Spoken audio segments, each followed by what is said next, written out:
from his bullets, trying to find what angle they can, trying to find somebody out of position. We're gonna go through on this. Oh, what a roll! We're gonna see Black White gonna go in. It's going to be a really, really interesting one. Oh my god. All of this competition could be so damn close, so I cannot wait for us to finally decide who's going to be the champion. We are expecting some chaos, some great moments. Beast Mode has killed 3. Only gonna really need that Rampage, so it's gonna clear it out. Santi gonna get themselves a big old 4K. Oh. Santi's getting rid of 3, clearing out the house. That is crazy. Nunji actually kills 3 people. This team feels entirely different on this faster composition. Now Saga 4 is hanging around, getting onto the high ground. Post bomb's gonna stick under Leaky. They're not gonna be able to survive it at the end of the day. Blue manages to find a 3K. Rio shoving this Ana into a corner. Woo! One more for the road for Rio. That is all signs go. Melophobia with 3 Melophobia. Start the fight. They'll end the fight. Oh my god. Beaglebus, they have to play aggressively into this energy. Popping off in a moment where you needed just that. Ruby in that backline. Oh, the flick. Looking for it. Oh my goodness. The 4th one as well. Do they get the ace? They get the ace.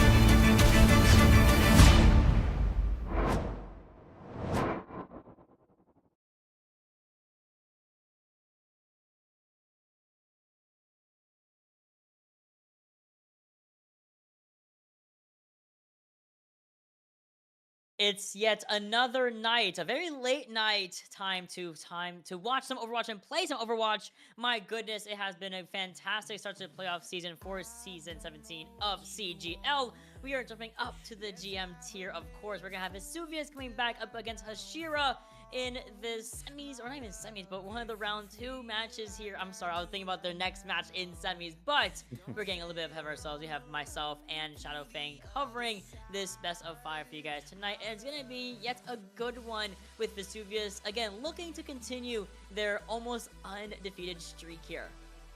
Yeah, I mean, Vesuvius been the number 2 team in the tier all season, and, you know, the winner of this game goes on to play Lindenwood Academy, who has been the number 1 team in the tier this entire season. So Hashira trying to give an upset here. These 2 teams did play each other back in week 3, going 3-0 in the way of Vesuvius, but that was like, what, 2 months ago now at this point. It's been quite a while, so a lot can change in that amount of time. So I think Hashira could have a good chance tonight. And our first map is going to be Busan, so that's pretty different, man. I can't lie. It really is different. A lot of teams have been really defaulting to Lijiang most often than not, and for good reason. And Lijiang Tower, kind of the scrims role control, if you will. But with Busan coming into the fray instead, opening up things like downtown, things of course like the Sanctuary and everything else, and Becca Base, it's going to be very interesting to see what comps we're going to actually see here from both of our rosters, right? Brawl and Poke tend to be really popular, especially, and Dive. I mean, all 3 styles are really popular depending on which sub-map you do find yourself on per round. So this is a really good, solid map selection. I believe by Vesuvius being the higher seed here. And I do think they also will get the first ban given to them. While Hashira, they got to think about where they want to go, what they want to ban here, as we do see Busan, again, being that first map. It says a lot, truly. This is actually a funny one. Vesuvius gave up first ban, so Hashira going to get the first ban here tonight, which is an interesting choice to me. Usually I feel like if you get that first ban, you kind of hold on to it, but Vesuvius said, nah, you can take this, and we'll figure out what we're going to do after this. So, yeah, I mean, with that being said, Hashira, I don't know. I always have a hard time predicting map 1 bans. I definitely didn't expect a Lucio ban map 1, though, Mott. Yeah, no, I like the Lucio ban a lot because one, you can play a Brawl here, and Lucio is really good in Brawl. Like, we don't really have to talk about that all too much. But also, this does force away, or at least guides us away from the Kiriko Lucio that we're so used to, especially at this higher caliber level in Grandmaster. So Vesuvius, with that in mind, they are limited to a tank or a DPS ban here. A lot of times we'll see like a lot of times we'll see like a default towards tank more often than not. DPS are kind of soloed out and singled out for those more targeted picks in map 2 and onwards. So with a couple of seconds left to spare, Vesuvius are looking, I think, to ban a tank here. I lied. Well, you know, it's kind of a tank, right? Like when Cass rolls, he feels like a tank somewhat, right? He still has damage reduction on that, doesn't he? So it's I've lived through some pulse bombs doing a roll myself. So it's a semi tank. So Cass, Lucio going to be the two bans here tonight. I mean that ban makes sense to me from Vesuvius just because they do have a wrecking ball style composition that they really like to play a lot. So and Gravelot loves playing that tracer for Vesuvius. So this ban actually makes perfect sense to me. No, they absolutely do. Cassie is just such a problem catcher sometimes, and as you can see, Jubs is one to kind of take that onwards. As we do see Vesuvius coming up in our roster here, very exciting to see these 5 players really just rep their team, right? So we have again Jubs, we have Gravelot, we have Happy Dragon, Baleke, and Chris Kringle coming up in that 5-man roster. Very exciting, right? So we're not going to see the Chris Kringle Lucio or the Jubs 2006 Cassidy, but these guys are very, very talented. They're more than happy to adjust accordingly. Absolutely. And then on the other side, you're going to have Hashira right here, and you're going to have Charm and Synox going to be running that DPS line. Got Narcoma on the tank with a Midnight Mare and Trick on that support line. Again, another really strong team. And, this makes the Lucio ban make a lot more sense to me, too. If Narcoma wants to err more towards that Winston-style composition, you'll benefit a lot more having the Ana Brig backline as opposed to the Kyrie Lucio. Oh, absolutely. And something that is really nice to take note of is the flexibility of our backlines here, especially with, Vesuvius losing out on that Lucio as well. So Hashira, I think, already had the work cut off them. I think you said it very beautifully, being able to flex over to Brig Iari, to Brig Ana, to Brig Juno, really just Brig being the anchor point for a lot of these compositions that we could see here on any of the submaps of Busan. Here is our head-to-head, and hopefully our players are getting into their lobbies as soon as humanly possible, because I really am interested to see what Vesuvius are going to offer to us without that Lucio and without that Cassidy as well. So I think there's a lot of very big things happening here, and I do hope for Hashira's sake that we get put onto downtown first, only because that is probably the most prolific place to play dive and really, really showcases the strength of a dive composition if you're able to go to downtown as your first round. And it looks like we are going to go straight into our map, and we are loading in on the Mecha Base submap. Yeah, Mecha Base, here we are. Man, it always looks so weird when it's like a slightly different color than it normally is in here. So I always find this really fascinating. It took me a second to even recognize this was Mecha Base. But coming into this map, I'm going to be curious to see if Vesuvius tries to run their ball composition on this point. Because Happy Dragon is almost exclusively going to play Wrecking Ball. And Jubs is almost exclusively going to play that Soldier 76. So, keep an eye on Jubs. Jubs has obscenely good aim on Soldier 76. Not as much on the other hit scans for some reason. It's just Soldier. There's something about Soldier's tracking that Jubs is just elite with. And on the other side, Hashira looks like they're going to be opting for this Ramatra composition, something more standard, I would say, for Mecha Base. But I'm kind of curious if they're going to be able to actually find a target to run on in this composition. Yeah, that's always my worry when we're seeing a brawl of some sort versus a dive. Like, who are you really going to realistically take out, right? Maybe the Juno, right? But you can really see Midnight Mary being the one to get really pressured out by Gravelot's Tracer, and then you're going to see the Nemesis form get expended, but no one's really in the way of Narcoma, while the rest of the team of Vesuvius, with their superior movement speed, rotate around, finding a first kill onto Charm of all people first, and then leaving Sino to be the only one left on the side of the DPSs for Hashira. Now, Vesuvius are going to rotate towards the objective, start to actually find the point in their favor. We're going to leave that Kiriko by themselves. Oh my goodness, a little bit too much dilly-dallying from Jubs there, allowing Trick to find the reversal in the 1v1. That is so tragic. Jubs just ran out of ammo and didn't want to try and take that time to reload. And I mean, and that's an instance where you probably just need to take that moment, right? Gravelot already built up on this Pulse Bomb, and Narcoma has swapped over to that Winston. Again, I'm having a hard time just figuring out who you go on in this composition. And becoming just like more of a comfort pick here. I think that's definitely the option, but at least if you're trying to go a dive, dive. You need to also have Charm on that Genji, which I do appreciate a lot from Hashira's DPS line. We'll be going for a really extended dive there, and even the Torpedo finds a kill way off over yonder onto Sino's Emre. I like the swaps we're making, right? The Winston and the Genji, but I'm on the same page as you. Who are you possibly going to dive here, and are you going to do it any faster than Happy Dragon? Yeah, and that's the tough part about Jubs being on the soldier, right? It's like you normally the hit scan would be your target, but Jubs can move incredibly quickly and has the support of a Juno and a Kiriko that are also pretty mobile. It has to be the Juno, like you're saying, but then it's like, can we actually get to the Juno before Gravelot or Happy Dragon kill somebody? I hear a Mindful being used here from Happy Dragon. Looking a little bit worse for wear, though. Nice follow-up from Narcoma. Trick finds also a shutdown of Gravelot finally on this Tracer. Then there is a retreat of that aforementioned Soldier and the Juno together just to get out of there as soon as humanly possible. Hashira finally going to get a little bit of reprieve here, getting the flip at the same time, as well as holding on to a couple of key ultimates, notably the double support ultimates and the M-Ray over our protocol. Wait, they're not even letting us get a neutral fight. We're going straight into the next one here, Shadow. Boom, bam, bop, double rushes. We've lost our Junos. There's an Ajax of a Orbital Ray, I think, from Midnight Mare. And there's their override protocol. We find a flip in the midst of the engagement. They've lost the advantage they barely had here. Oh yeah, that is an insanely good just recognition from Vesuvius, right? Just realizing that their speed is just a little too much for Hashira to keep up with right now. And I mean, Sino just got it getting staggered out right now. That was just rude. That wasn't even a necessary pulse bomb right there, but I appreciate that. Great stick coming out from Gravelot. Absolutely, and they're going to be able to kind of finish out this fight really strong. The Blade is going to be hopeful. It's going to be the last bit of hope from the side of Hashira from Charm. And but they have to wait for Sino X6 to come back on that Tracer, and it works out wonderfully. Sino literally comes back in the nick of time, finds a kill onto the other Tracer, negating a retouch from Vesuvius. And this is a messy fight, very, very much so. The Suzu is a hair, a frame too late, but they still have the point, garnering up to 30% at this moment. I really love the switch of Sino over to that Tracer. You need something to match Gravelot right now. This leaves Narcoma a lot more space to try and work with because you're not constantly having to pay attention to a Tracer. You can just have your Tracer mark their Tracer. But Jub's already taking down Midnight Mare on that Juno.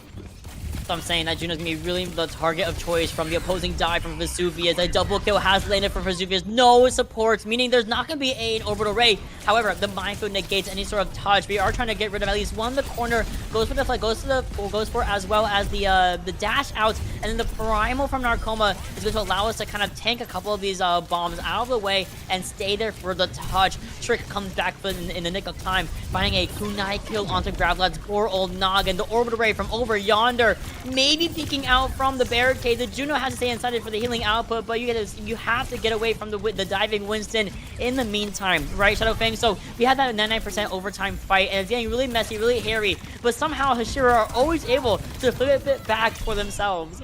Oh, the stick too? Don't tease me.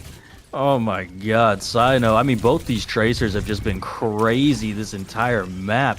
Not to mention right now, Gravelot coming up on another Pulse Bomb. This fight has just been one continuous thing going constantly. Looks like we're finally getting a slight reset. And in this moment, we're going to pop a Kitsune Rush, so not really much of a reset, but good retreat coming out from Vesuvius to the other side of the map.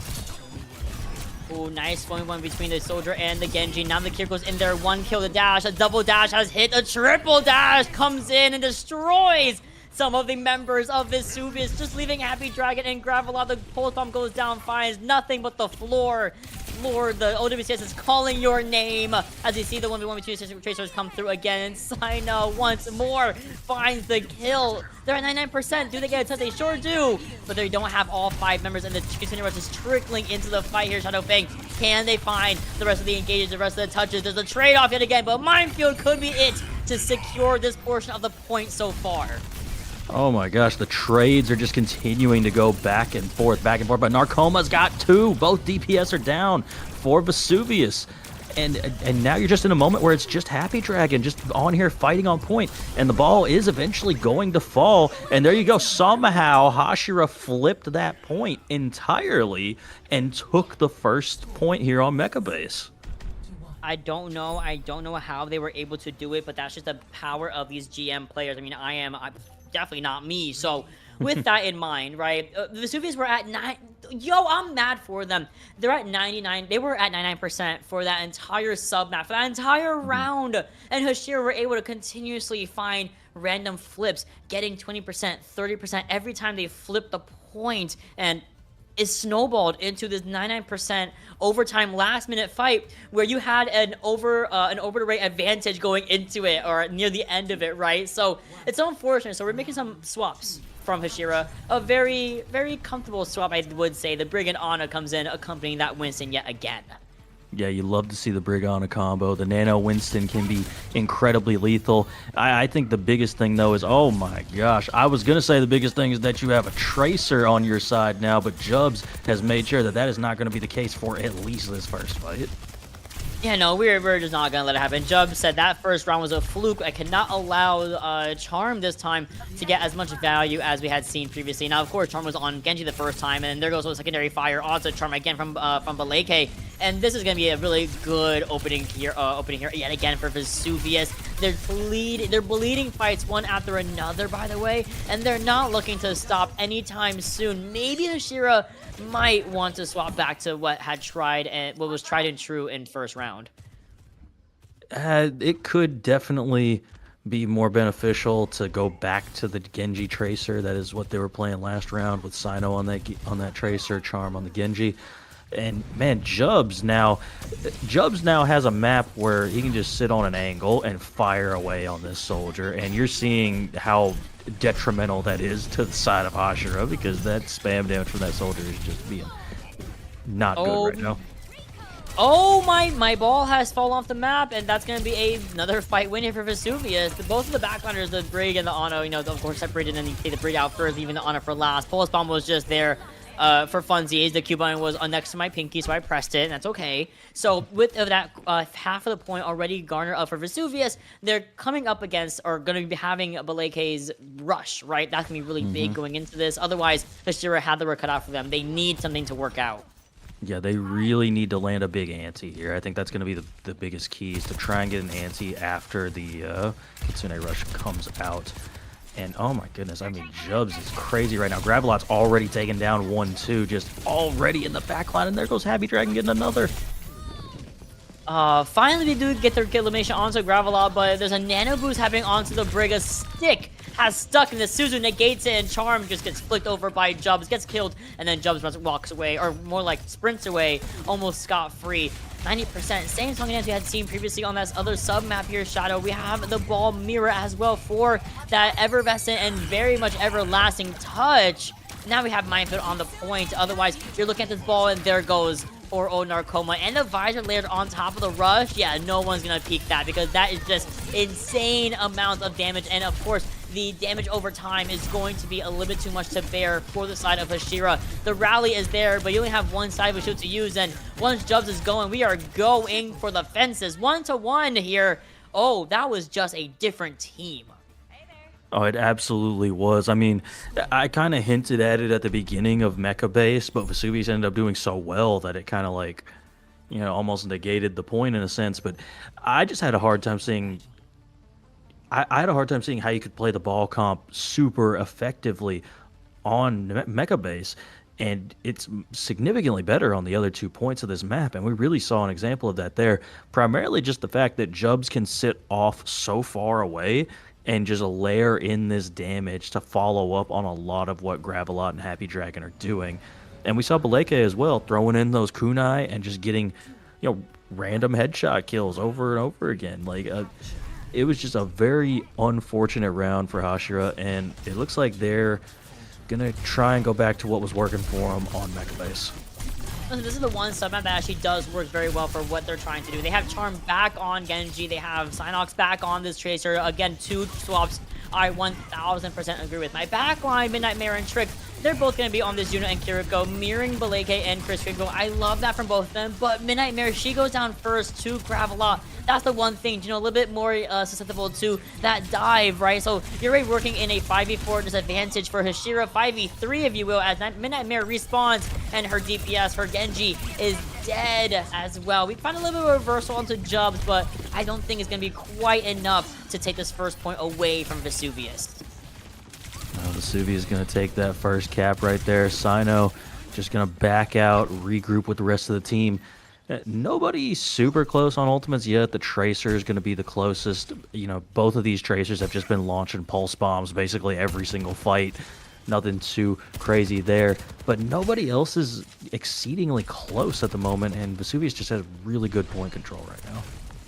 Absolutely. And again, we're having Happy Sandwich, Happy Dragon on this ball. I mean, you're just coming overloading the Winston. You're going to follow up on that dive away, that jump back, and then the power driver onto the other tank. We jump into the air, and barely you're able to get a little bit healed up by your Juno and your Kiriko, but you're being forced, all these resources being force-fed into Narcoma and leaving Midnight Mare yet again to die. Narcoma falls off of the side of the map. Power Driver once again comes through, rolls around the other side. I hear a pulse on going on from Sino. Does not find a kill, but we do find a residual elimination onto the other Tracer of Gravelot. Kizuna Rush is on the field here from Trick, and that's going to be able to help her team out to not only secure the flip, but also secure the fight win. Surely, she does die for it, but at the end of the day, you still have the point in your favor. Oh, up until you walk right into a minefield. You blink into it, blink and you miss it. There goes Sino down for the count.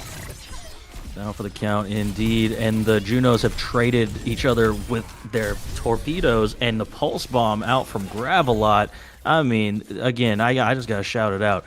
Both of these Tracers have just been insane with their pulse bombs for this entire map so far. Yes, no, that has absolutely been a true factor. These Tracers between Gravelot and Synox have been just the most even. I feel like I don't think either of them have gone consistent 1v1 one-ups on each other, right? On that same note, Dragon Blade ready for Charm. We're going straight for that back line, making sure that we find at least one. There goes Jubs walking away from that continued rush. So is Baleke, right? And we do lose out on Trick. But we find it for the Juno. We're fiending for that kill here onto Chris Kringle to negate the use of that over the ray. It works out perfectly. Then you gotta finish up strong. There goes Midnight Mare. Oh, sorry, not Midnight Mare, excuse me. There goes Gravelot, also Midnight Mare, but also Gravelot taken down as well. We're gonna see another flip here from Hashira. They're so good at flipping randomly during these fights.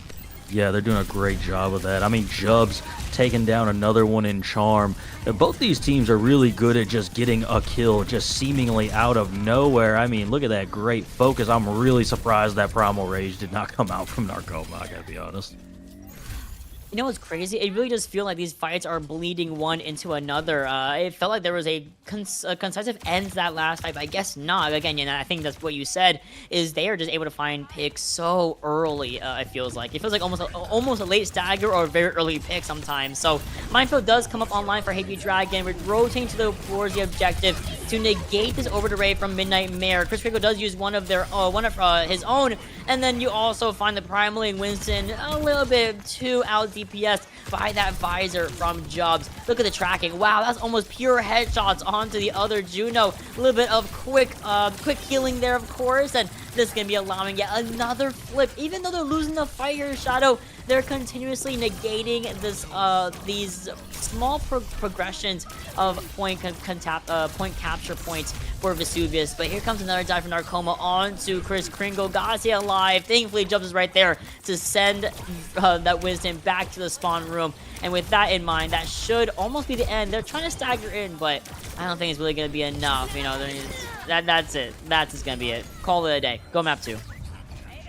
I mean, I gotta be honest with you. Both of these teams are like the best teams I have ever seen at just staggering their way onto point, like consistently as much as possible.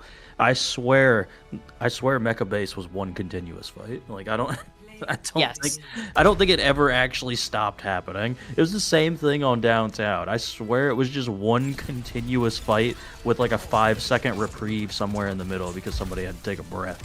But like, oh my goodness. You know, I shouted out Jubs at the beginning of this map because I've just seen how insane that tracking is on Soldier 76, and we saw that continue to happen throughout the series. Both these teams played incredibly well, though. Vesuvius just getting that slight upper hand there on the last map. No, for sure. I really do feel like once people went over to Downtown sub-map, it was like, okay, whose dive is like low-key better? And it really could go either way, but Hashira really does overly rely on And it's not a bad strat, because this is, at the end of the day, an objective-based game, but they do rely a lot on kind of finding a flip on the point in the middle of a lot of these fights and kind of gathering up 20% every time they're able to do that. But at some point, Vesuvius, between Mecha Base and between that and round 3 of Downtown, they realize, hey, we need to like low-key pay attention more to the point, because they keep finding random flips here and there. So truly, I think that was the biggest adaptation they did make. Even though it's a very small one, it's mostly just paying attention a little bit more mid-fight. It worked out really well to continuously keep a higher percentage on the point, and also forcing out that overtime fight and really dragging Hashira to rush to the point rather than taking their time to set up those dives. So that was a really good small micro adjustment between round 1 and then into round 3. Yeah, I mean, and that is the weakness of the ball comp. That's what it seemed like Hashira was trying to take advantage of. Ball comp, generally speaking, does not have super good point presence. The nice thing about Downtown is you have a very nice swing point that you can just kind of rotate around as Wrecking Ball to make it really easy. It's not quite as easy to do that on Mecha Base, and I think that might be why that point presence was a little bit harder to come by. You have a lot more high grounds you need to deal with and whatnot, whereas the high ground on Downtown just is the point already. It's just above said point, so I think that the point itself really helped out in that regard as well. No, I totally agree with you. Again, Downtown is just like, you better play Winston or Ball or Diva or some sort of dive there, because any brawl is like, all right, I'm just going to go right over you, and what are you going to do, chase me? Yeah, that's not going to happen anytime, buddies, boys. So with this in mind, Hashira are able to find a map selection in the playoff map pool, of course. They can go to any mode and map within that mode. It's completely open selection, so we can go to Hybrid, we can go to Flashpoint, Push, or Escort. Of course, you cannot repeat a mode already played up until we actually get a map 6. That's really the only chance we're gonna see a repeat anywhere. So with that in mind, I do think that if they want to continue to have this momentum from Control, go over to Flashpoint and take it over there. Bring us over to a Saravasa, bring us over to New Dunk City or an Atlas. I think that's typically what a lot of these higher caliber teams like to do. And as I predicted, yes, we're going to go over to, not only we're going to go to Flashpoint, we're also going to go to Atlas, and I think has become one of the new favorites, almost triumphing Saravasa. Oh yeah, I'm a big fan of this map. When I was playing with a team, this was always the map we picked for Flashpoint. It's a really well-made map, is the best way I can put it, honestly. And it makes sense you'd want to go here, because I think you can play ball here, but I think it's harder to play ball here than it is to play ball on Saravasa. So you can kind of try and deny the Wrecking Ball and try and force more what you want to play without actually having to ban the ball. Yeah, no, for real. I mean, Atlas is just a really good map in general. You can really play wherever you want, and I think that's the first round you go to, right? The holding area, the airport, really does like. It's so difficult sometimes for a dive to really get inactive on there, because of the fact that it's so closed off. So a lot of times you'll see like a nice little brawl happening. The Ram, the Zarya, something like that. Orisa as well. Malga is also an option. I mean, that's also been a character that has really shown out a lot more as of late. Roadhog, by the way, did get some. We got a couple of buffs happening today. Vendetta getting a health buff. We saw also Roadhog getting a buff on his cooldown. So, a couple of weird things happening on the patch notes side of things from Blizzard. And with all that waffling I have done, Emre is going to be the ban of choice, interestingly enough. A character we didn't really see much of on that first round, but here they're like, hey, we're going to definitely ban out Emre in case you guys want to play him instead of that Tracer. Yeah, I was going to say, it seems kind of silly, but I do like the fact that you're just trying to get rid of the MRA as a whole. And now Vesuvius gonna have their ban available. Oh my goodness. I almost feel like you ban Ram if you're not planning to play it. But yeah, you know what? Actually, yeah, that's what I'm gonna roll with. I'm gonna say, oh, they banned Kiriko. Oh, I know why they did this. I looked at our chat mod. I know why they did this. Oh, first of all, you cheated. How dare you? The sacred oath of the casters that we don't see them beforehand. But whatever, I'll excuse it, because why do you think they banned this Kiriko? I want to hear your thoughts on this. All right, so the next screen is going to come up in just a moment, where we're going to be seeing a substitution is happening right now. And The substitution that's happening is Happy Dragon is going to be coming out for Albert, and Albert plays Junker Queen. Yeah, there it is right there. You can see it on your screen right now. So we banned Kiriko because we're going to run it down main on Junker Queen. That's basically what's about to happen here. Oh, look at that. Yes. Well, banning out the Kiriko, you can still kind of play Queen, but you have to play her a little bit of a different, just about different backline. You can still play Juno Brig with her if anything, worst case, because you can still have the speed rink. You can also have that Brig to help out, whatever, right? Also, on that same note, we have the Lucio back, thankfully, so Chris Fingal likely going to want to go over to that character. And then Jubs also has access to that Cassidy yet again. So a lot of big things happening, truly, for a substitution for Vesuvius as we speak, while Hashira are going to stick with their main 5 rosters. And I don't really expect them to swap off of mostly Charms Genji, Synox on Tracer. Could go Junkrat. I mean, that could also be a really fun thing to see. But I think we're going to go back to that beautiful Tracer yet again. The backline, very flexible between Midnight Mare and Trick. I think both of them are very open to swapping to whatever is necessary. Again, going from like a Juno Brig to like a, we went over to Kiriko as well, and Kiriko Juno. There was lots of stuff going on over there. So both rosters are very flexible and very happy to be on Atlas. I mean, I know I am. I'm always happy on Atlas. This is a great map. There's a little frog on a low tide. On a Lotus. Like, it's perfect. Yeah, it absolutely is. It's I'm really wondering what the back line might be here since the Kiriko is banned, and it's such a default to play Kiri Lucio, especially on this map. And there it is. So Vesuvius is going with the old classic is what I'm going to start calling this back line now, because nobody plays it anymore, but everybody used to play it 24/7, and that's going to be the Moira Lucio. So Vesuvius is just going with like a pure death ball style comp. And I mean, Hashira looks like they know that Vesuvius is going to be playing exactly what they're playing, just based on the heroes they have selected right now, because trying to play Queen into an Orisa is just not the funnest experience. Yeah, it's giving. I VOD reviewed this, and you guys are not going to catch it by surprise. So Narcoma on that Orisa, there's a BAP in the Brig, which is ultra, I'm not going to die backline. Oh my goodness, Jubs just had like no HP in 2 seconds flat. Now, I do like to see the Baleke Moira. I'm always a big fan of Moira on Flashpoint. I think she is such a fantastic character on your Flashpoints of the world. But we gotta start going to the point. Points opening up here. We had some pressure being put onto Baptiste. We TP out. Nice job from Synox.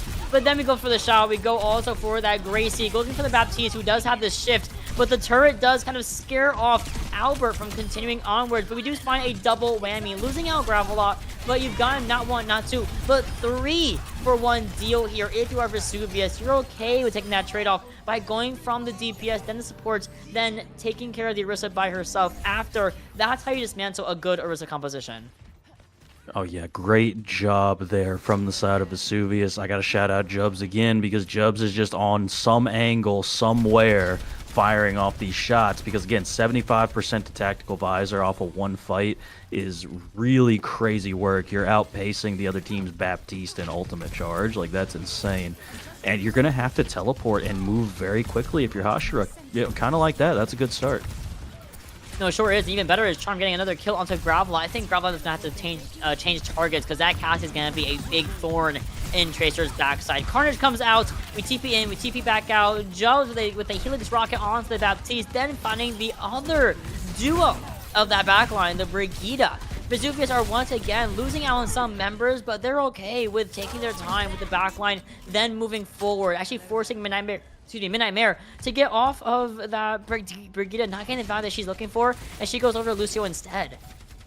Yeah, it seems like just the static nature of the composition wasn't good enough, because you weren't able to proc that Inspire often enough as the Pulse Bomb goes wide there from Gravelot, and there goes the Rampage as well. And they have no way to cleanse it. It's a free Rampage, free value. However, the wall is making it a little bit more difficult than necessary for Albert here. A double kill from Gravelot, notably onto Sino and onto that Baptiste. Then there goes the Carnage onto Lucio again. We're leaving the Orisa for last to make sure we don't have any of those cooldowns online for them. And then you get rid of Narcoma at the end of the day. 1 round, first point going to Vesuvius. They move onward through Atlas. Oh, there they go. And I mean, a great fight, too. It really felt like that sim barrier was going to be enough to really help Hashira take that point. But then Gravelot coming through with that double kill onto some of the backliners, and that was exactly what you needed. And Jubs getting really low right there, but managing to stay alive. Tac Visor and Coalescence going to be online. And then for the other side, you've got your Deadeye and that Terra Surge. Oh, Jubs got really overwhelmed. Charm finds a headshot, so not one but both the DPS here. Narcoma finds a big advantage as well for the team. This is a great opening here for Hashira. Now, it is an in-between fight, I will say, so they do have to go to the point and actually cap it. But really building off of really no ultimates being expended during that exchange, that was the best way to handle it in a transition fight, if you will. Yeah, it was a great fight take from Hashira. I mean, I got to shout out Sino now on that Tracer. That was the big difference we saw on Mecha Base on Busan, was just having the Tracer to mark Gravelot consistently was incredibly useful. And Charm trying to go for this kill onto Jubs.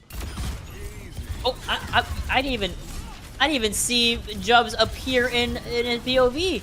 Now, the Coalescence does get used, but Charm is a little bit too powerful than that. So finally, another double kill, a triple actually, onto the rest of the team, pretty much of Vesuvius. They're struggling. They're not on the point. They're not able to find that momentum back in their favor. So it's all according to plan for Hashira now, building up to another really good, healthy ult economy. I mean, we're really seeing why Vesuvius banned out the gas on map 1. It's just really stopping Gravelot and Jubs from going on these wide flank angles that they like to take so much, and it's just proving difficult for Vesuvius. Oh no, I got a high noon from my face. Gravelot couldn't even react in time. There's a lamp also in the field somewhere, but Narcoma is half HP. We have to deal with a sound barrier, aggressive one from Chris Kringle. Up until you kind of just burn down Jubs' over health. There's also a window from Trick, who is putting in all this pressure onto everyone who is touching her objective, and she says, no, not gonna happen. You all will die today. And Vesuvius are now looking at a 1-2-1, something that I don't think they were expecting after such a hot match on first round. Oh, yeah, absolutely. The side of Hashira has decided that Gravelot and Jubs are our problem, so we're just going to try and make them pay as consistently as we can. And that's just what it's been, right? It's been the Charm show mostly, but Sino as well is just doing a good job marking this other Tracer. Ooh, I love this really defensive sound barrier too from Midnight Mare. Knowing that we don't have a Suzus, we have to just use the beat for that rampage. Now we look at how much pressure is being put onto Midnight Mare from Albert, but we're able to kind of get out for a second. But Baleke finds the of course follow through on that Lucio. A little bit one between Tracers in the back line. We do see Gravelot kind of being looked at from all different angles and had to divert the attention for half a second, allowing Trick to find that last elimination as well. Pulse Bomb is here and Terra Surge, but that's really all there is to it. Yeah, that's pretty much it. And for Vesuvius, they're going to have their Pulse Bomb as well, and the Coalescence coming online too. It's probably going to take some crazy hero play from Gravelot or Jubs to really get this point going in the favor of Vesuvius. No, I agree, and they're trying to get something started here. A little bit of whiffed tracking onto that Lucio, but we find it with the Pulse Bomb at the end of the day. Trick's Immortality Field taken down by the Pulse Bomb. Well placed, well timed from Trick. No Lucios, though. I do hear High Noon for being procced as well, and Albert cannot find a way to escape it for any longer than a half a second for, of course, Narcoma gets the kill. Gravelot finds that finally a revenge kill onto Charm's Cassidy, but it may all be for not. Oh, Trick and the Jubs are in a very hotly contested 1v1 as the rest of the team of Hashira trickle back in to assist in maintaining the objective. Maintain the objective they do. This has been a continuous just back and forth fight once again on this map. Vesuvius already touching the point again. And I mean, if you're Trick, you might just want to back off and give this point over for now. Not gonna find it because Charm is just in the way of Albert. What a mistake to have been made for the Cowboy. Oh, where are you going? Yeah, no, you're not going anywhere, buddy. Gracie pulls Trick back after using the Exo boost to get to safety, and then Albert finds a headshot with the sawed off. Beautifully done, and this is a really good opportunity for Vesuvius to build up some of their ultimates as they have the cap. They have the point right now in their favor. They do indeed. Jub's going to have that Deadeye online. That is going to be it for now. Getting really close on that Rampage too. And I mean, we've mentioned it a few times, but the Rampage is so free into this composition because there's no Kiriko. It's so free, especially if you know you don't have a barrier to negate it, which of course Midnight Mare did not during that moment. So it's, again, a free team kill, a free team fight win for Vesuvius yet again, and they have 3 to spare. Oh, they're pushing up. I love this. Oh yeah, this is exactly what you need to do. Just play up. Don't even let Hashira touch, right? Just lay down the pressure onto somebody. Gravelot with the stick trades their life, but you'll take the Baptiste for the Tracer. Oh, you absolutely will, because Lucio is not doing all that healing. Not if you put all the pressure in the world for it to happen, and we see 9 the objective. No. No. Where's my C9 button? Oh my goodness, yes! Certified CGL S17. Are we serious? I can't believe it. Not my own 2 eyes. So that might be one of the worst ones I've ever actually seen. You Yeah. talked about it on map 1, how Hashira just goes in and flips the point at random. Well, that's exactly what happened. Narcoma was the only person alive for Hashira. Went to the point, flipped it, and because nobody else was on the point at the exact same time, overtime did not proc. So it was just immediate. I have never seen it turn that fast before. That's the power of that overtime fight versus when you touch it versus when you not touch it. So if I'm Vesuvius, I'm pissed. Now the post-on does come through. Jubs lives to tell the tale from, of course, I call lessons from Baleke, but a double whammy from the Terror Surge shuts that down completely against Vesuvius. Hashira are on a roll. Listen, I'm cheesing after that 3rd round, bruh. I'm cheesing.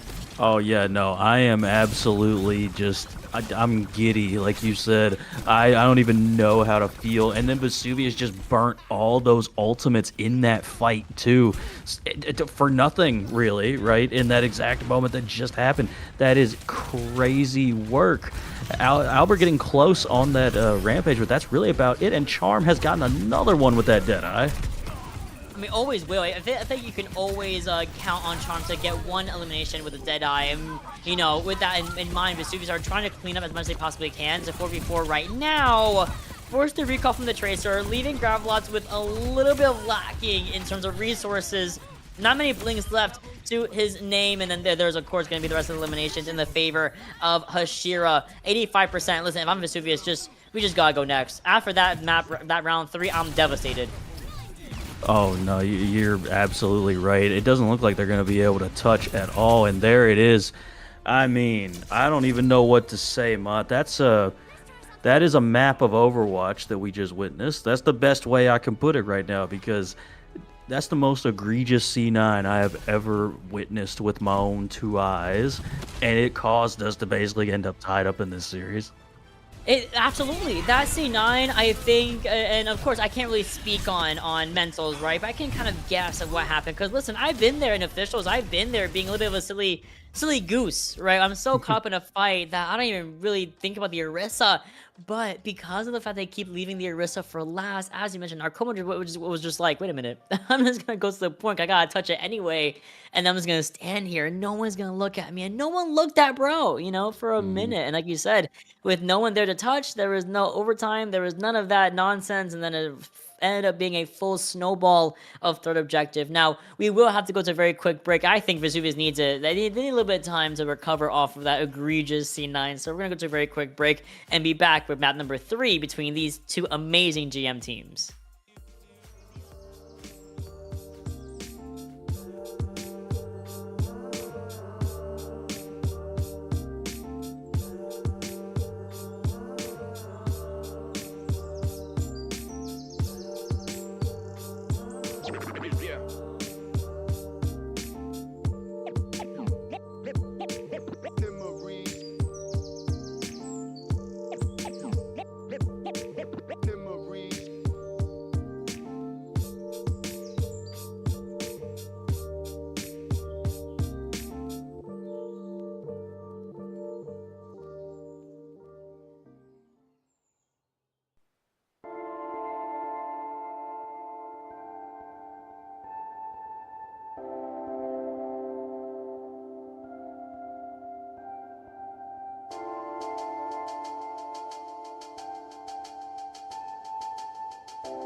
All right, guys. I know. It was a very insane Atlas map. We had the humble C9 happen, but we have moved far past that. We are moving to bigger and better things. Hopefully for Vesuvius, hopefully that does not repeat itself at any moment. I do have to give Hashira their flowers. They love to sneak away those objectives, but we are going to a map where that might not be as easy as the last two, right? We are going to go over to a payload map, and we're going to go over more specifically to Hollywood, the beautiful, beautiful set in the United States. Hollywood is here for map number 3. How do you feel about that, Shadowfang? I mean, this is a pick that definitely makes sense to me because we saw Vesuvius likes to play the Wrecking Ball comp. That's like the two comps they like to play. I was telling you this during our break. They like to play the Queen comp and they like to play the Wrecking Ball comp. So they just tried the Queen comp on Atlas. They used that. They used their, they threw their whole idea out, ban the Kiriko, get the Rampage strong. Now let's go back to the Wrecking Ball comp and go to Hollywood. So this map makes perfect sense to me. Oh no, absolutely. I think it makes the most sense, and I think Hashira need to be very careful. Well, they're not going to ban first, I believe. Vesuvius are going to want to ban first here. And if they want to ban like the Winston, I think that's probably the best option of choice because that Winston did do a lot of work, right? If you recall on the first map of Busan, the sub map there, Becca Base, that Winston was doing a lot of work, but that we also didn't have a Lucio, right? We were forced onto that Juno instead. So I do think there's some merit in that regard. And when we're thinking about the bans or the upcoming bans that could happen on Hollywood, I do think they're going to become very much more pointed and targeted towards each of their players versus just kind of being more generalized, kind of like how Busan kind of was. Right. So Hollywood's going to be a really interesting one. And yeah, we're kind of phasing away from the objectives. I think Vesuvius are more than happy to move towards something that requires a little bit more movement with payload maps. Yeah, and I mean, the downside of Vesuvius being so dead set on playing the ball comp is you're stuck in a situation where you have to ban a tank, right? Because you can't have the ball taken from you. You could probably do well on another composition, but Wrecking Ball is the composition that you feel the most confident in running, and I think Hashira might be able to recognize that by now, even if they don't necessarily know it for sure. They might be able to recognize it and ban out the ball themselves. So I think you are stuck in a situation, Mott, where the best thing to do is to ban that Winston, like you were just saying. Oh no, I agree. They have to ban the Winston. They want an advantage going into this sub-map. And I do see the Winston icon get hovered over with the Vesuvius logo. So I do think their ban does end up being Winston on that tank side of things. So it retroactively not only bans the Winston, but as you mentioned, it protects that Wrecking Ball, which I'm pretty sure it means we're going to get Hypey back in here happily to play that Wrecking Ball as always. And Hashira now wondering, okay, we know they're going to play ball. What can we possibly ban here as well to stop that momentum? I mean, this might be an instance where do you take the Tracer here just to keep it from Gravelot, right? Because you've done well in the duel straight up of the Tracer, but it doesn't seem like you want to necessarily. They never come out on it to begin with, but the pick is going to be the Ashe, which again makes sense. Hollywood is one of those maps where we tend to see those longer range hit scans come out. Oh no, absolutely. This is like her home. This is really Ashe does do so well on Hollywood more often than not.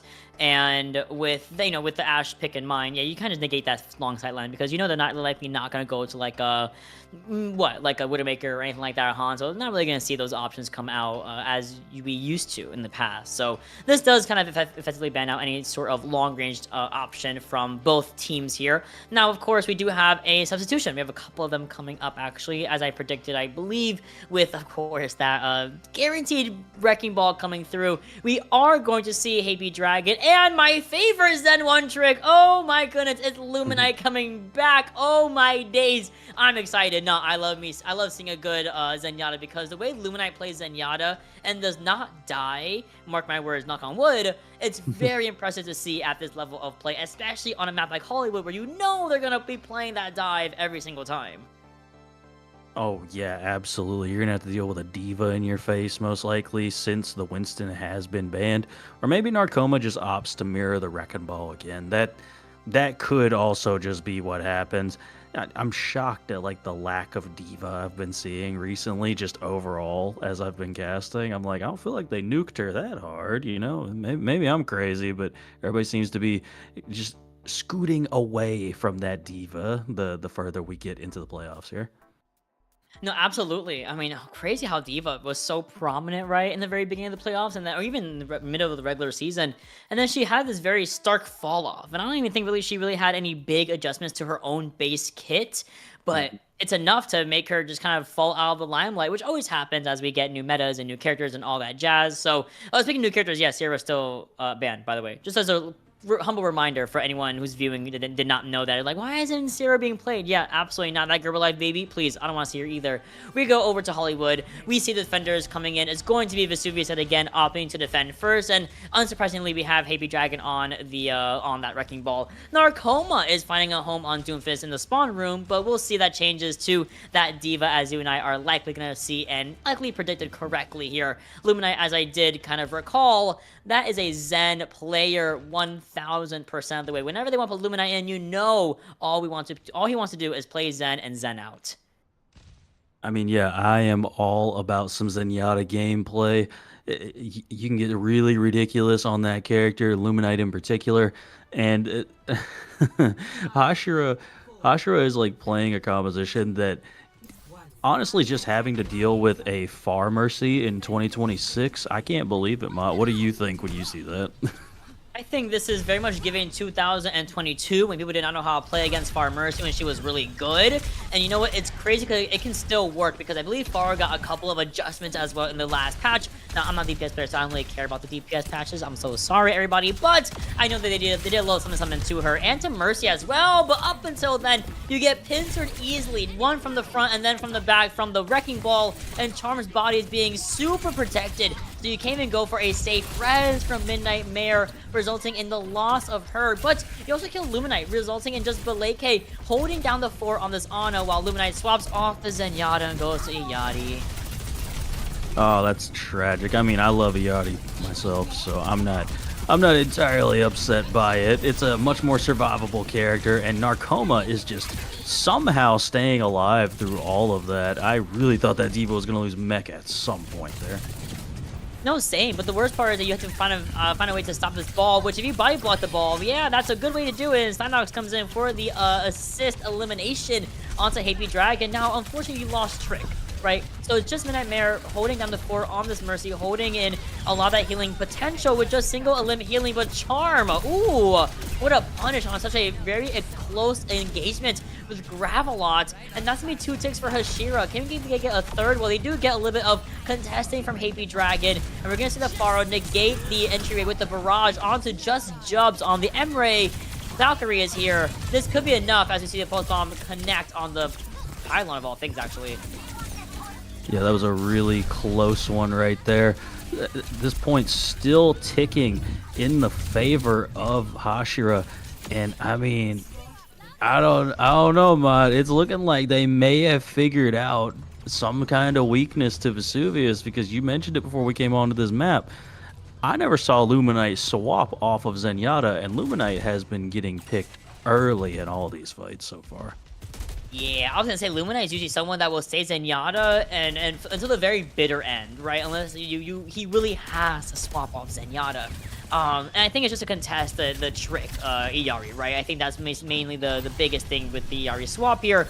But the nice thing about Hashira is that they have a speed advantage, and Vesuvius does not. So, as I say that, we do have a 4-minute time bank here for Hashira to play with, as we do see them kind of finding some sort of way to separate themselves. I mean, being separated mostly by Happy Dragon, being unfortunately taken down by the Wrecking Ball. Synox finds a win onto Gravelot as usual, but it's all for naught as, of course, the defenders once again are able to retake this defensive positioning. Oh, what a sleep and a kill. Yeah, nice shot coming through there from Jubs. This is the point that I think if you're Vesuvius, this is the point you have to hold, because this is where your comp is going to be the strongest. I think the Diva comp becomes significantly better than your comp on 3rd point, but 2nd point, this is where the Wrecking Ball can really thrive. There's a lot of space for this ball to swing around and just do so much damage. Give me a Sun, give me a bomb as well. Akuma's trying to find somebody, make sure it doesn't get eaten up, but we're gonna go for the Ana instead, and there is also gonna be a residual follow-up onto Baleke, separating him completely from Vesuvius' defenses, allowing this card to actually continue to roll on onwards and onwards. We lose Narcoma, who did go on to kind of slightly overextend to find the greedy kill onto the Iyadi, and I think that's gonna come to bite him a little bit after this minefield finds a big fight win yet again for Vesuvius, only using the pulse bomb and that minefield. Great job, truly, from the defenders. And that's what you have to do if you're Vesuvius, right? You got to keep systematically dismantling the composition of Hashira as they try and continue to come through. And it looks like we have an Ana Lucio coming in for Hashira now. Sino going to have that Pulse Bomb online. Again, you're going to have a tough time really doing much with that because you have so much space to try and cover before you can actually make it to the players of Vesuvius right now. 2 minutes left on the clock, and Illuminate can be proccing that Captive Stun. We're DMing, and then there's the explosion on the Lucio, giving the explosion as well. DM actually saves the day low-key, but Narcoma is going to get demeched here, mostly from the residual blast of that Illuminate pushback. And then there's everyone else going down for the count, and the Ana is just going to be staggered out completely. Don't let her get a little too overzealous, because she will take one eye before going down. So thankfully, Illuminate shuts that down before that could happen. Yeah, I mean, great fight there from Vesuvius. Luminite doing a good job of just holding that Captive Sun right until that DM just ran out. And now you see Sino trying to back cap. Do we have another C9 in 2026? It doesn't look like we do, actually. Vesuvius learning their lesson from last time. They sure are. Oh, the fact that Illuminate was so quick to respond to the even the smallest touch of that cart was very impressive, and I will say that will help Vesuvius out a lot here to make sure they don't accidentally, again, lose out on any of that objective potential. Now, Hashira has Charm getting over to the Genji right here. I love it a lot. We also have Trick about to have that Nano, so we could actually mirror that with a Nano Blade if need be. Pile Driver onto the Ana, and the Pulse Bomb committed, but neither is going to find any eliminations. We do see the Nano not on the Genji, actually committed onto Narcoma, and Charm dies for it. 39 seconds left on the clock here, and nothing came of use with that aforementioned Nano. Unfortunate, Narcoma gets slept and likely demacked and staggered. Oh, this sucks. Ooh, I mean, I think, like, just because of the amount of time left, you might have wanted to hold on to that bomb if you're Narcoma, just to have it for this next fight. I mean, there's 30 seconds left. You have enough time for this to actually be a fight. But, I mean, if you're going to play Hazard, then, you know, by all means, blow up the bomb. Jub's going to have this override protocol here in this last fight, though. Midnight Mare should have a sound barrier to match it, though, so we might have a Beat Blade combo instead of that Nano Blade you were talking about earlier. I've always loved me a good Beat Blade combo. We're going to see some touches coming in from Hashira, but the override protocol does force out that barrier, and thankfully we do use a... Oh, no, we're going to send that point. Oh, okay, no, thank goodness. Oh, what a touch at the very nick of time, but Jubs follows through onto the kill onto Midnight Mare. It's the Hazard, the Tracer, and the Kiriko against the world. Truly here, Shadowfang, and they need to find a way to get something on the board here. Tenno's gonna have the Pulse Bomb, but if we keep out pressuring this Kiriko, that's gonna be a really bad look. The Pulse goes out wide, finds nothing but some deaths for Hashira, and they have been stopped completely here on the the second round point of Hollywood. We go over to round number 2. Yeah, round 2 coming in. I said it when it first got to the second point. Point 2 is the point where a Wrecking Ball composition should work the best. Because Ball, to use like a more basketball term, Ball likes to play like space and pace, right? That's how you play a Wrecking Ball composition. Everybody space out. We're trying to be all over the map, and we're all trying to just combine together when the ball slams onto somebody. Second point, you can see it's just wide open for players like Jubs to sit on that high ground. Jubs and Luminite in that case just sit on the high ground, free fire onto the players of Hashira. But now you do have to push and somehow break through this first point, which I think is going to be the difficulty for Vesuvius. How are they going to break through this I would say sturdy composition that I expect Hashira is going to play? We saw how good Charm was on that cast on Atlas, so it's going to be tough for Gravelot and Happy Dragon to really get that high level of value this round. Luminite's back on Zenyatta. I am alive and well yet again. Things are working out wonderfully for my skin and my crops, and my steak is too juicy and my lobster is too buttery. I love seeing Zenyatta. I'm a big Zen fan, so whenever I see Luminite play, I get very, very excited. But they gotta get through this Orisa and Kiriko Luso composition that is cooked up by Hashira. This comp worked fantastically, fabulously on Atlas. Why wouldn't not on the first round of Hollywood, right? It's my thinking, and I completely agree in that regard. Now, Discord Orb on Narcoma does set things off, but Charm peeks out again, gets a nice little headshot, reminds Jubs of exactly what we have going on here, and then there's the last bit of the defenses, or the attacks from the side of Vesuvius. They've lost 3, they have to rethink their game plan. They're gonna reset Gravelot. They know the critical information, and they catch Gravelot out. And I mean, that's tough to have your Tracer staggered out like that. You gotta wait another 15 seconds now. We're already down to that 3-minute mark. And I mean, again, I just keep thinking, where is your engage point here if you're Vesuvius? Because Charm is just not missing right now on this gas. That's the thing, right? The Cassie is usually a really good target because you have, like, what, the most, like, half-foot roll in the world, but the damage output is way too much to bear, and look at the follow-through between Sino and company onto Happy Dragon. That's wonderful. Now, of course, Sino sees a whole lot of people in this hallway, and we're gonna, you know, recall out and lose Narcoma in the meantime to Beleke's Ana. Now, this is not going to be enough for a full engage right now for Vesuvius until we get Happy back, and they sure do. Nano online. We're about to have also the Pulse Bomb. Now we're rotating nicely here, setting up for another dive, and we have lost Gravelot. That's not good. Oh yeah, that's tough. Sino, ever since Sino has like mirrored Gravelot on this Tracer, it has just been crazy effective. Is that a Nano Zen I see in my game right now, yes. Bot? The Nano Zen and the stick onto Jubs by Sino. You see the Turret Tenants also get used here as well. The High Noon is going to find one. They're going to find one lonely Luminite, and then the Happy Dragon once again followed up on by Sino. 1 minute and 45 left. Only on the clock. Not a lot of time. And it's unfortunate because Vesuvius basically exhausted their entire ult resource. Now it's a battle of the beat versus the override protocol. Yeah, and I tend to like the beat in that instance. Happy Dragon has swapped off Wrecking Ball. I've casted like 3 Vesuvius games. I don't think I've seen this happen before. This is new territory for me. So we're gonna have the Mauga out right now. So I don't know if this Mauga is gonna be able to live with an Ana Zen backline.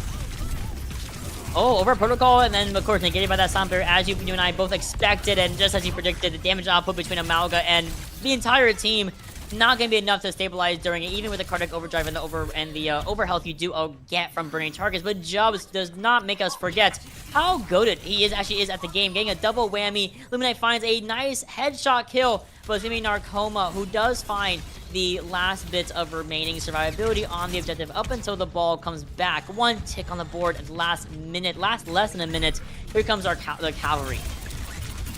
Yeah, we got ourselves a second tick. If we can take down Charm super early here, I think that's going to be the key. This cast has to be out of the way because that has been just giving Gravelot fits. So now you have a good chance if you're Vesuvius. Yeah, that's big. Charm gets completely singled out by Happy Dragon. Then the last 20 seconds, we only have the Orisa and company. Now we do see the terrorists come through, giving us, at least taking away half of Happy's our HP pool. But thankfully, that's going to be the end of the line. Ooh, a nice little spin, Pulse Bomb E actually from Narcoma before going down. But we only have 2.5 minutes here to make it the next 100 meters. And my goodness, Charm Array explodes out of the field with a double kill. Now, Charm said, let me catch both of these DPS players real quick, show them what's what. I mean, that Peacekeeper just doing the most for the side of Hashira right now. And, I mean, you know, coming in this next fight, we have a couple of things coming online. That Minefield from Happy Dragon going to be coming up. Kitsune Rush already coming out from Trick as well. And my gosh, did it work nicely. Narcoma finds a very secluded Luminite in the middle of the engagement. Then we have basically bullied Vesuvius away from the objective here. Trick is trying to get away from the Wrecking Ball, understandably so. Charm holding on to a Deadeye in the meantime. Good TP Suzu, keeping Charm alive, and then finding a kill onto Jubs, who was kind of in the backline a little bit there, so that's interesting. Then we're also going to see, again, we're trying to get rid of this Wrecking Ball, and Narcoma, poor guy, is just fighting his demons in the front line. It'll be that Zen Discord Orb is going to be a big hindrance to the Orisa, but not when, of course, you have the Goats, Charm, and Sino back in the fight. Oh my goodness. Hashira is just holding steady on this corner so hard. Like you said, Narcoma somehow staying alive, no cooldowns online or anything. And Charm again getting Gravelot. I mean, Charm is just a nuisance on this gas. Do you see that? The Deadeye to stop Jubs from peeking from that high ground, from that upper aerial area was so smart. I mean, you didn't get anything with the Override Protocol, and even more so, you also have the Minefield. Just comes all the way from the high ground, and then actually helps stabilize, or at least helps save Charm there with the Suzu. The Javelin Spin eats another Pulse Bomb, by the way, just very on par for Narcoma. 2 for 2, by the way, on getting that Pulse Bomb eaten up by the Javelin Spin. Midnight Mare falls right into Gravelot's pistols, and Charm finds one before the exit back to the spawn room. Not too shabby if you are Hashira. You still have 30 seconds to go, and they're still contesting the objective. Oh my goodness, yeah. If you're Hashira, you just need to reset, get this last fight in. Yeah, you might have 2 fights just based on where this card is, but in all likelihood, this is going to be the last fight. You got both your support ultimates, the Kitsune and the Sound Barrier. You're coming close to that Terra Surge as well. And I mean, I think the big differentiator here is going to be like something like that. Gravelot taking down Charm. Oh, that's so bad. That's big, but even bigger is having a double kill. No DPS. Transcendence on the field here. Sound Barrier barely gets by, and Narcoma is holding on to Terror Surge. Needs to survive during the life steal siphon of the pistol, and that's not gonna be it. No, hold on. They have one last fight, and that golden box is right next to where their spawn's gonna be. Oh, here we go. I think the one downside, though, if you're Hashira, though, is you burnt both of your support ults. Vesuvius didn't. You've still got a Kitsune Rush available to you. And Happy Dragon's taking down Charm again. I mean, oh my goodness, that is unfortunate. Nah, there's no way. Vesuvius finds the win, and they are now 2-1 in the series, officially on match point, making a comeback from that Atlas game, and thank goodness they do it now, because I did not want to see these guys have to claw and fight their way back to a back-to-back game 4 and 5 wins. So this is how they're supposed to do it. This was a really good map there, and Hashira was so close to it too. They were so close for the full hold. But big shout outs to Sino, honestly, for finding that 2K right in the very beginning of the fight. Oh, it was over. It was over. You lost Charm. You lost everyone. I'm sorry, not Charm. You lost Gravelot. You lost 2026 or 2006 as well. Like, it was over. GG, shake my hand. They're not coming back. I mean, man, what a back and forth map we just witnessed right there. Like, both teams just trading. And again, the biggest thing I've noticed from these two teams so far is they just continuously fight each other no matter what map it is. Yeah. There's very rarely any downtime whatsoever. And I think sometimes there might need to be some downtime between these two teams. Like, there are some instances where I think it might benefit them to actually just back off, get a full team reset, try and go back in. But they're so constantly getting these trades that they're like, hey, they're down 1, keep going. Like, that's probably the comms. I can actually hear it vividly in my ears right now. Like, and hey, close map. Hashira had every opportunity to win that, but Vesuvius made the adjustment, realized Charm was just absolutely obliterating them, and they just said, hey, you can't kill all of us at the same time, so we'll just all go. Yeah, and also I did flip my flexi pieces around for a second. I meant Gravelot getting the double kill onto Charm and Sino in the meantime. I flipped it around, but that's my bad. I fixed it. We fixed it. But no, big shouts to Gravelot there, genuinely, in that last little bit of the fight on that Tracer. Really well done. Also, it was just really good. I mean, Happy Dragon did not give up as well. We've seen the Orisa, even though the Orisa played really well into it, wasn't gonna be enough. And thankfully for Vesuvius, I'm sure they're expecting, as we do see Hashira back in the hot seat to choose where we're gonna go for map number 4. We see Runasapi be the selection here. So the next 10 minutes could determine if we have the end of a series or if we're gonna go to that game number 5. This is where really it all could come down to the wire, because 10 minutes and these guys don't stop fights. Yeah, this is gonna be a very, very jam-packed map. Oh yeah, it absolutely is. And now comes the, the question, do you ban the ball? Right? Because I mean, I think ball is definitely super playable on Runasapi.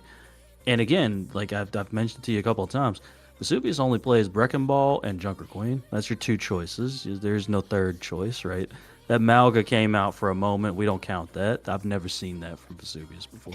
That's a new one. That's a new one, right? So now, if you're Hashira, I think this is an instance where you probably just go ahead and get rid of the ball, right? Surely that's what you do here. I mean, low-key, or the Soldier 76, which, okay, to be fair, that was giving them a little bit of a slight issue, and sometimes Soldier on this map can be a little bit of a menace because you have so many off-angle opportunities, and, every Soldier in the world and their mother likes to go around the coastline, then come from the back, and then it's like, where did you come from? So with that Soldier ban coming in from Hashira very quickly, as well, may I say, we have Vesuvius looking towards a tank or a support ban. Now, they could just kind of go for... Maybe they can ban Lucio this time if they really wanted to, or they can also go for something a little bit more targeted, maybe a Brig, maybe a Zen, maybe something like that if they're, thinking about it. But, I mean, the world's their oyster, and yeah, I think Orisa, I don't know why I didn't think about her, but yeah, Orisa might have been the better play, and I'm glad they're the ones choosing the ban, not me. That was actually where I was gonna go. I was like, out of all these heroes, we've actually seen Hashira play a lot of that Orisa. That's kind of like their answer to that Wrecking Ball dive comp that we've seen so much. And it also, if you wanted to bring in Albert, I think that Orisa is the most irritating character to play against if you're trying to go with that Junker Queen again. So I think it gives you options to play either composition, and wouldn't you know it, it appears as though Albert is going to be coming in for this map. I'm telling you right now, because I play a good bit of Junker Queen. I hate trying to play against an Orisa as Junker Queen, so just get it out of here right now. We also had the return of the dynamic duo of Baleke and Chris Kringle as well. So Chris Kringle was going to come in as that Lucio. So finally, we're going to see the actual composition that we've been waiting to see since Atlas with Albert in. Because mind you, again, Baleke wasn't able to play Kiriko as it was banned out on Atlas. So we had to kind of substitute for a Juno and a Brig, I believe. So with that in mind, I do want to see where we bring ourselves to with Albert leading the charge, and Hashira need to find a new answer. Look, Orisa not only shut down that ball a couple more times than I think Haiti was really expecting, but also Albert didn't get a chance to make any plays either, as you mentioned, on Atlas. So this is really just, hey, best case scenario, Albert can play the game. I don't care if you're going to play Wrecking Ball. I don't care if you're going to play Wrecking Ball, Winston, stuff like that. One Gracie, you come back and I disrupt your dive entirely. It's really, really cool the way a Queen can disrupt a dive when played at the highest level, like in the GM tier. Big shout-outs again. I can't wait to see how everyone is going to play on Runasapi. And once more, next 10 minutes here, Shadow Fang could determine a map for Finisher or a map 5. Yeah, 2 very different outcomes, one might say. Yeah, we could be seeing the end of the series here, and Vesuvius moving on to that winner's final to play Lindenwood, which is like the foretold match, if you will, since those 2 have been the top 2 teams all season. Or can Hashira show us that, hey, Atlas was not a fluke? They almost won Hollywood. I would say Busan was also very close. Hashira is very close to being in the 2-1 scenario themselves. So there's a very real possibility that they could just come through, figure out how to play against this Queen comp, and just really start to roll on it too. 100%. And we are, just for clarity's sake, we are waiting on our teams to just ready up for everything. And they're ready. Perfect. Thank you. I didn't want to waffle on for a very long time with waiting on these guys to get into the lobby. So this is Runasapi, and I can't wait to see what we're going to walk out with, especially with Hashira, right? I really just want to see what in the world we're going to play without the Orisa leading the charge. And my mind kind of goes to the Winston once more, but I don't really know if that's going to be the answer on a map like Runasapi. Mod, I said this yesterday when I was casting a game where a team was playing a Junker Queen. If I was sitting in this lobby right now, I would tell everybody, I would be like, team, we're gonna play Malga and we're gonna just run them over. We're gonna do what they're doing, but with a character that they can't kill as fast as we can kill their character. But it looks like instead they're going to opt for this Wrecking Ball with the Far Mercy. So Far Mercy once again in 2026. It worked. Worked once, why not do it again? Also, Narcoma taking up that Wrecking Ball mantle. So listen, Happy Dragon, you are here in spirit.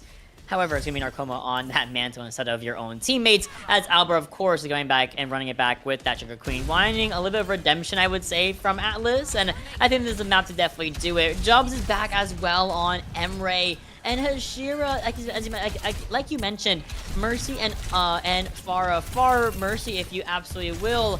And of course, I know is wrecking havoc once more on this Tracer. Now, we do get baited out very early. No recall on the field here, and Narcoma's rotating on the objective, finding a little bit of that point in the favor of Hashira, all 0.24 meters of it. But otherwise, oh, that's what I'm talking about. Narcoma needs to back out because that bleeding and that pull, not the best thing to play with if you're Wrecking Ball. No, it is not. Going that low on ball, you just need to reset, try and get back with your team. Sino has one in the ones. You lost Midnight Mare, and Jub's trying to get another, but does not before they go down. I love that we did lose Charm there. Charm just kind of like broke ankles by accident on the Emre, and we leave Albert for last yet again. So the Hashira are going to actually be able to find a couple of meters in of percentage in their favor, or not being percentage of meterage in their favor, and they already have Pulse Bomb. That's pretty good going into this next fight, where Gravelat's only halfway to his own. I mean, it seems kind of absurd to put it this simply, but it really does feel like whoever wins this Tracer 1v1, their team follows up and wins the fight right behind it. It seems to be pretty consistent, and these Tracers have been back and forth this entire series, resulting in, the game being back and forth.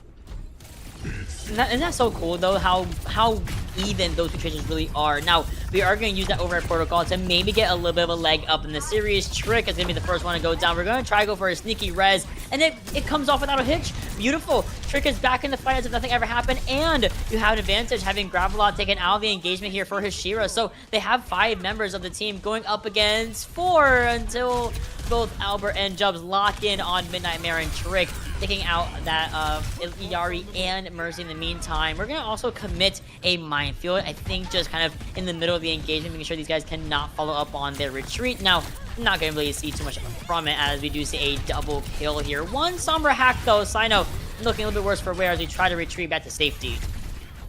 I mean, that pylon of Trick actually did a good bit of healing right there from beyond the grave as well. Definitely worth shouting that out. Narcoma going down in the meantime. But I mean, at this point, this is what I was talking about before in our break, right? It's just back off and reset, right? The team has lost the fight. Try not to die and just wait for the next fight. You do have a fight coming up with a Rampage, Kitsune, Sound Barrier. Maybe you can try and do something with... Maybe Charm can try and do something with this Barrage, but I mean, you have a lot of ults trying to get through. And you've killed Chris before we can use a Sound Barrier. I mean, for anything, right? Valkyrie versus Rush, not really the most popular choice of option, but if you're going to layer that again with a Captive Sun, then it becomes the best ultimate in the game to use with one and another. Damage boosted Captive Sun is so good. And then you also have Charm following up on any enemies from the aerial space. And Hashira, on top of that, still have meter lead here on the objective. They do. They're gonna get checkpoint, I'm pretty sure here. I don't believe anybody's gonna be able to contest this before the checkpoint actually comes through for Hashira. And I mean, the Sombra trying to do some damage onto Narcoma, but I mean, Charm has already taken down Jubs in the front line. Didn't even have to use the Barrage.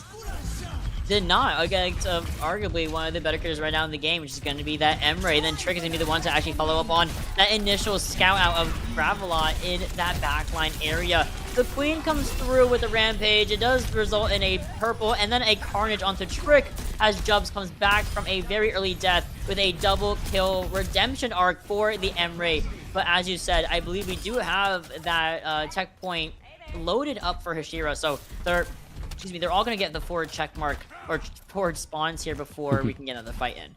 I would say the biggest benefit, though, is that you didn't allow Hashira to get anything beyond that, right? Because to me, it's when you start getting beyond the checkpoint, it starts becoming like ridiculous. The minefield does come out from Narcoma. Doesn't look like it's going to really catch on to anybody, though. And is that a solo EMP that I just witnessed in my game? Gravelot, I love the pettiness. Yup, no, Gravelot said, I am sick and tired of you. You are not Happy Dragon, buddy. That's what Gravelot's saying, as we do find a little bit of that card progression again. Moving here for Vesuvius as Hashira getting kind of really hard push back on this initial corner. This corner is really good to hold a lot of times for a lot of teams, so if they can keep it up, they can get the not only the checkpoint, but also get a little bit of extra progression in their favor. And they're going to find the checkpoint 20 meters left to overtake it, and there's an override protocol. There's also a dive onto somebody, but no one's quite dead yet, but they do find the lead. They do indeed start to take the lead. Does Vesuvius Sino looking for some spots here, but Charm getting 3 with that barrage. And I mean, they held it for quite a while, but it ended up being a really good one. Andrew Albert's still alive, and it took pretty much the entire village to take care of that queen in the meantime. Thankfully, the res does come out without a hitch from Midnight Mare onto Charm, so it's like we have all 5 of our members back, except for Narcoma, who is probably off. Oh, he's back. Perfect. He's back to the fight, thankfully. And there's a rampage yet again, but versus the 3 from Hashira, they should be doing well enough to overtake the lead. Yeah, absolutely. You would think so. No. But, you know, Jubs could just do something like that. You know, that tracking doesn't only happen on Soldier. It's on every hit scan. But Charm has traded out with Gravelot immediately. Oh, Trick kind of isolating herself in the meantime as well, and there's really the fight is done before it really gets started. Mostly to the benefit of Jubs finding that beautiful tracking on Midnight Mare, who was just GAing really in a straight line, so the tracking was very easy to accomplish. And Narcoma has had enough. We're gonna go over to Ramatra in this matchup. I don't dislike the Ramatra into the Queen matchup. I think it's a little difficult just because you're more of a standing still type of character, whereas the Queen likes to just constantly aggress forward as the Valkyrie now gets popped by Midnight Mare. Worth it. You have a little bit of that healing and damage potential, but Charm. Oh, what a beautiful follow-up onto Gravelot. Rampage does come through, though, giving Albert a whole lot of self-heal. The Suzu also gets expended. We're looking for Midnight Mare, who's getting all the way over to the left, right in the LOS of Albert and Jubs. Now it's just the Ramatra of trying to shield dance in between that shield. But listen, you don't have any cooldowns. You have the Nemesis form, but against a Queen with all cooldowns, it's just not going to work out nicely for the side of Hashira. Vesuvius looking to take this map, hopefully. I mean, the one good thing I would say about Hashira in that fight is that they died on cart, right? Somebody was back there on cart dying, and that's the only reason it was not all the way up here at checkpoint, potentially pushing even further. Coming in now, Charm gonna have this barrage online. Needs to be a big one because, I mean, you can see it right there on your screen. Vesuvius has everything but the rampage available to them.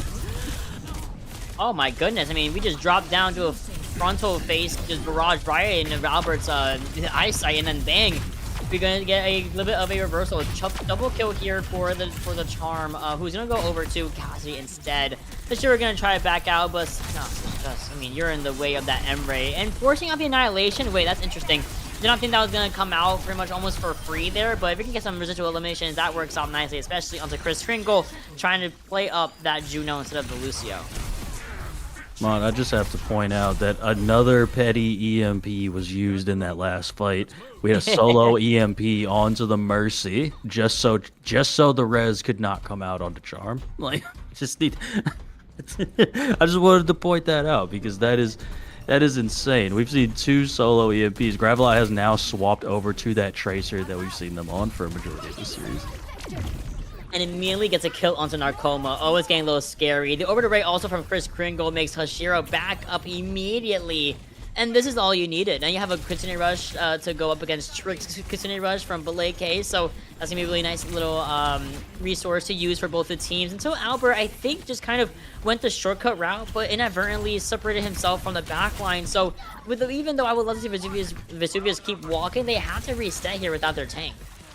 Yeah, they are definitely going to have to. And Charm back onto that cast that we've seen Charm just be incredible on for this entire series.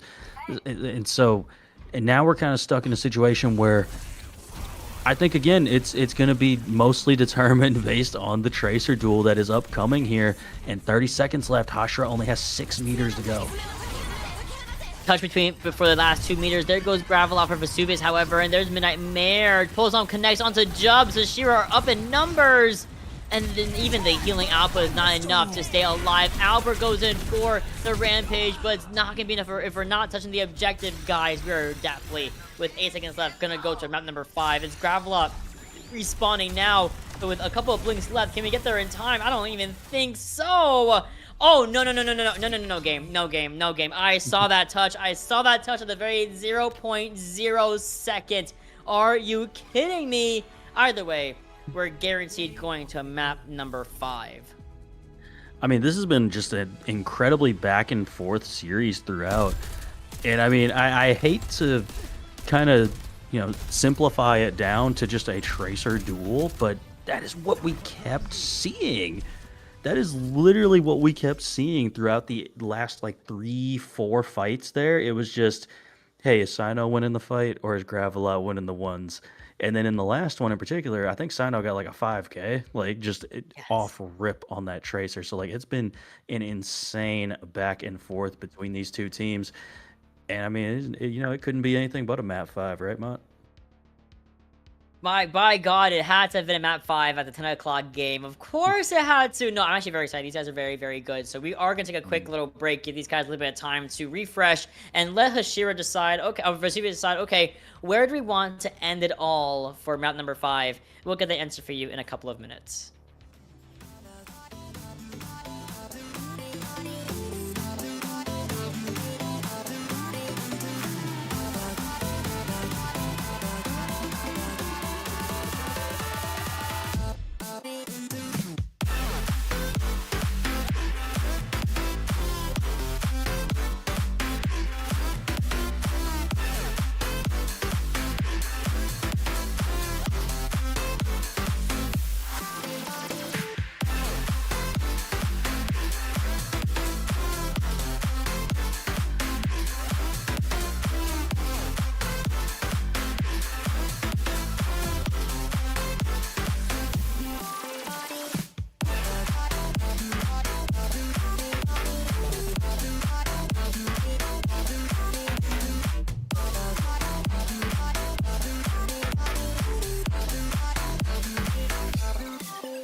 and you know something, but you don't want to say it out loud because you're kind of afraid that it's not going to be really true and it'll spoil the whole thing for you, But when somebody makes you say it, then, and it's true, then it just makes it more beautiful of a thing.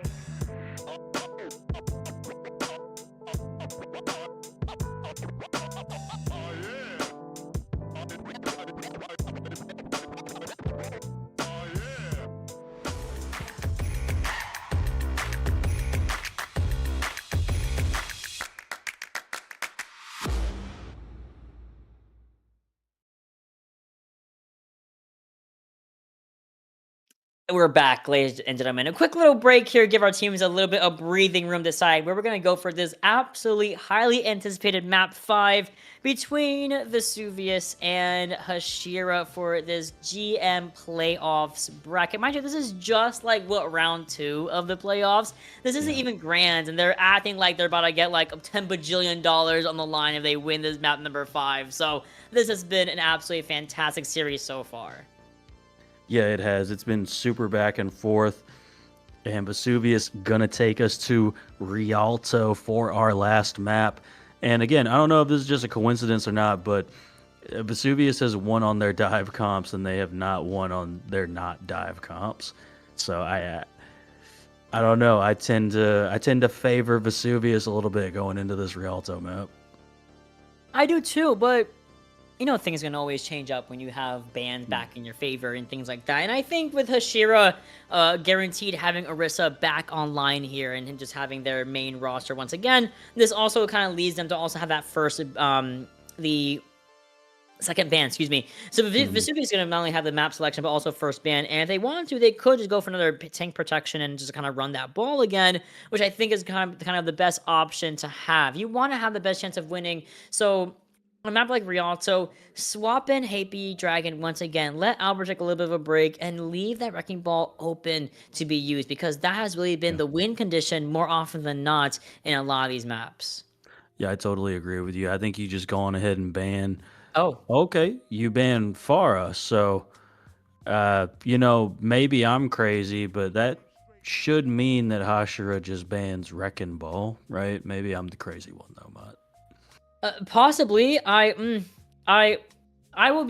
will go back to this in the VOD, and I'm gonna see what happens after this game to see. Maybe the bans might have been a little more impactful, but the Far Mercy, I guess, a little bit. I guess it's a little something of note. Just like it's just a little bit more annoying to play into, especially on Rialto with having those nice high, those rooftops and everything like that. So I do understand it to some extent, and they did find a way to stop the Wrecking Ball with the Orisa in tow. But if you have an open tank ban, hell yeah, they're gonna take that Wrecking Ball ban. Hashira gonna take it all the way, and that leaves us in this kind of predicament, right? We didn't see Vesuvius swap to anything besides a Hail Mary Malga selection. That didn't work out very well for them either. So what are they going to do here? I'm gonna guess that they're gonna play Diva, but that's just because there's only like 3 dive tanks in the game. They're gonna come out and play Hazard, right? That's because I said they're gonna play like one of the standard tanks. They're just gonna be like, no, we're gonna play Hazard instead. Albert's still in, also, so they're not gonna do that at all. And Luminite has also come in. They might have some new comp out here that I haven't seen from them yet. No, they have a new comp. They have Luminite back in. Hold the phone. Like, I'm actually sat for this one because this is gonna be a good one, right? I love playing your poke kind of characters. Maybe they play poke here, maybe, right? I love playing these kind of poke characters like Zenyatta, and Kiriko and stuff like that in the back line, because you can kind of just spam out that same sight line and someone's going to walk into it and someone's going to die, right? On that same note, Jubs is likely going to be playing that Cassie. I do expect that from Vesuvius. Hashira in my opinion, they have their work cut out for them. Have that Winston, low-key, Winston, Tracer, Genji, maybe Ana Brig, maybe Kiriko Lucio backline, and just call it a night. That might be what's worth running here on Rialto as we do load into the map and see exactly what our rosters are going to run here. Yeah, I mean, I gotta tell you, I am right there with you.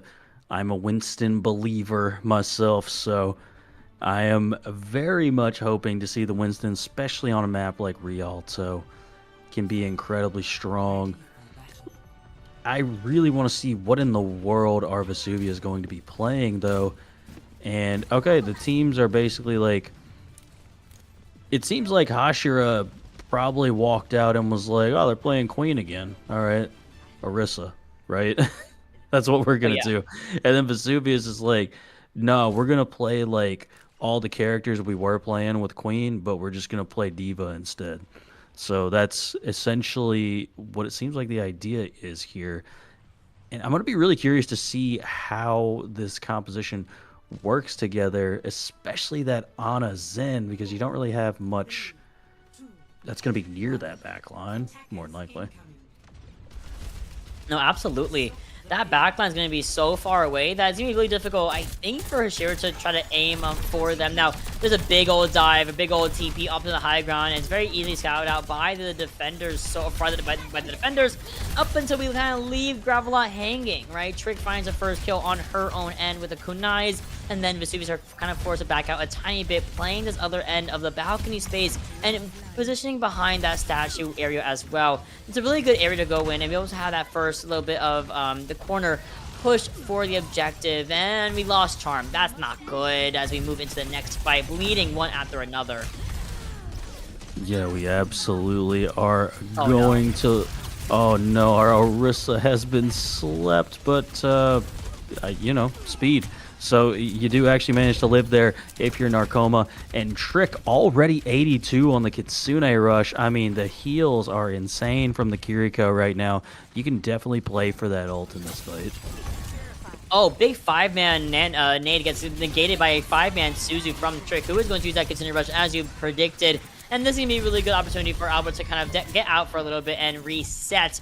Narcoma, I think, has gone for a forced reset, being visibly taken down by the opposition. That was a weird visual interaction, but okay. We do see a TP from the back line. Jubs in the front line finds another elimination onto Charm in the meantime, and then the rest of the team of Hashira are, in fact, going to be slowly dismantled by Vesuvius there on after. 2.5 minutes left is all that remains, and this fight could get really ugly with 4 check marks for our defenders. Oh yeah, you're absolutely right. All the ults in favor of Vesuvius in this fight. And I mean, I think the big one is Luminite having that Transcendence. You don't really have anything that's scary enough to force out Transcendence. You kind of just have to get in Luminite's face and force it, because none of these ults are that scary for that if you're Hashira. Oh, no, and they're going through this little itty-bitty corridor as well as one unit. Yeah, that override protocol was going to get numbers, bodies, and kills, regardless if you wanted it to or not. That's just going to be one ultimate down out of the line, but that also brings up Gravelot building up to that pulse bomb, kind of replacing the loss of ult economy. So still good for our defenders. Hashira have swapped. We have Narcoma off Orisa, going to Winston. Yeah, and I mean, you mentioned it already, the ult's still heavily in the favor of Vesuvius. Gravelot's been crazy all series on that Tracer, so I would be shocked to not see another good pulse bomb.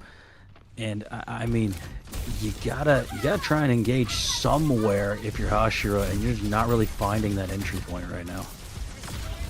You see the Albert going over to his high ground, the bubble comes out, Suzu also gets burned away from Trick. Nano, Transcendence are both online. We can use that at any moment. My Ana does fall down, so we all do have to kind of go for an improv Nano play. High Noon finds Dubs, but we have also lost Sino and Baleke in the meantime. Sound Barrier is going to be monumental from Midnight Mare. And I think it's the best time to use that Transcendence, right? To kind of give a little bit of that healing output, that like as if it was a Sound Barrier as well. So that gives a big advantage to our defenders. And Albert still has a life, notably the Diva Bomb can be used as a secondary life as we now teeter towards the last portion of the time bank. And this is your chance if you're Hashira. You're about to come up on your Kitsune Rush. This is going to be this is your last chance, quite frankly, to try and take this point. You got to do something big with this Kitsune Rush. And there it is. Comes through the objective and falls onto Gravelot. Pulls bomb on the high ground. Albert finds a very quick little refresh here, singling out the Ana. We have lost Maleke, who does kind of go for the forced resets, and this is going to result in a new 2.5 minute time bank for Hashira to play with. And I mean, I said it in the moment, it needed to be huge, and the Kitsune Rush was huge to just allow your team to push forward. I like Hashira's comp a lot better now. Having this Winston available, you can block off pretty much all of the value of Baleke and Luminite just with a really good bubble placement, and just blocking that for just long enough can provide you so much value on this Winston. Primal and Pulse going to be online for Hashira. They can't walk through. The cart's already halfway through the second point of Rialto. Pulse bomb right onto Baleke, but we forgot about our Winston, who is going to be taken down by Jubs, but it's all for now. Vesuvius, they're losing their defense, they're losing their numbers, and we need to start aiming for this M-Ray. Nicely done from Charmed. Albert's still there, but I think we're gonna be able to actually escape the skin of his teeth. But regardless, the point is really close to second point capture. It is. Luminite has this Transcendence available if you absolutely have to use it to touch. But somebody, I know somebody from the side of Vesuvius better touch. Narcoma has taken one down and gets Luminite with the Primal as well. Doesn't even get to use that Transcendence. Unfortunately, the sleep is pretty big, but Albert is still in the fight, 10% away to a Diva self-destruct, so it's not going to come out this engagement, really, or the next. So we are going to get a refresh of another minute and a half added along to that timing for Hashira. They made things work in the very last second, and my goodness, Rialto is the best place for it to work. Oh, it absolutely is. I like the swap once again from Narcoma, right? Winston is really good on first and second point. It's a lot more difficult to make it work on third, so what do? We're going to go with the Ramatra pick here. Kitsune Rush online once again. Vesuvius has all their ults online. This is going to be a crazy, hectic fight, man. Oh, especially against a nanoed override protocol. 3 ultimates have been used from the defenders, and it works out barely against Charm's Deadeye, which could have been way worse, but thankfully, again, that Transcendence really helped out to beef up that health pool, or at least that healing output for Vesuvius in the long run. Luminite also finds a really beautiful headshot onto the Sino Tracer, and this is going to be finally the way for Vesuvius to regain the defensive posturing on the last portion of Rialto. Yes, this last corner, it's so hard to break through here if you're Hashira. Sino has a pulse bomb available to potentially do something, and I mean, you got a pretty good target in Luminite to try and stick that onto. Sino's been good the entire series in doing just that. Goes wide that time, though. Not the worst thing in the world, but not my favorite, I will say, right? So Gravelot taken down by not even just the damage output, but also the damage over time of the perk of all things depletes that little bit of remaining health pool that Gravelot thought that he had. Now, we're getting to that towards that last minute marker. Albert still holding on to that Diva bomb. Luminite is on the angle of all time. These tight spaces are going to be so good for these volleys that we're spamming down the main way. Will it be enough as we get to the last minute of Rialto here? Luminite already forces out that recall with those nice shots, but 10 HP in a dream. Do not die with Transcendence here when we're on the last quarter of Rialto, please. And we surely won't, but we are going to get Albert forced to use that self-destruction in the middle of the fight here, and we actually are able to find a follow-up onto Midnight Mare from Jobs. There's only 30 seconds left, and they don't have anything. They have to go for a reset and then a very fast touch. Oh, and if I know Vesuvius is going to force them to try and fight at this bridge. That's not where you want to fight at if you're Hashira, because you really want to try and... You need to get this point touch. You got 10 seconds to make it to the point.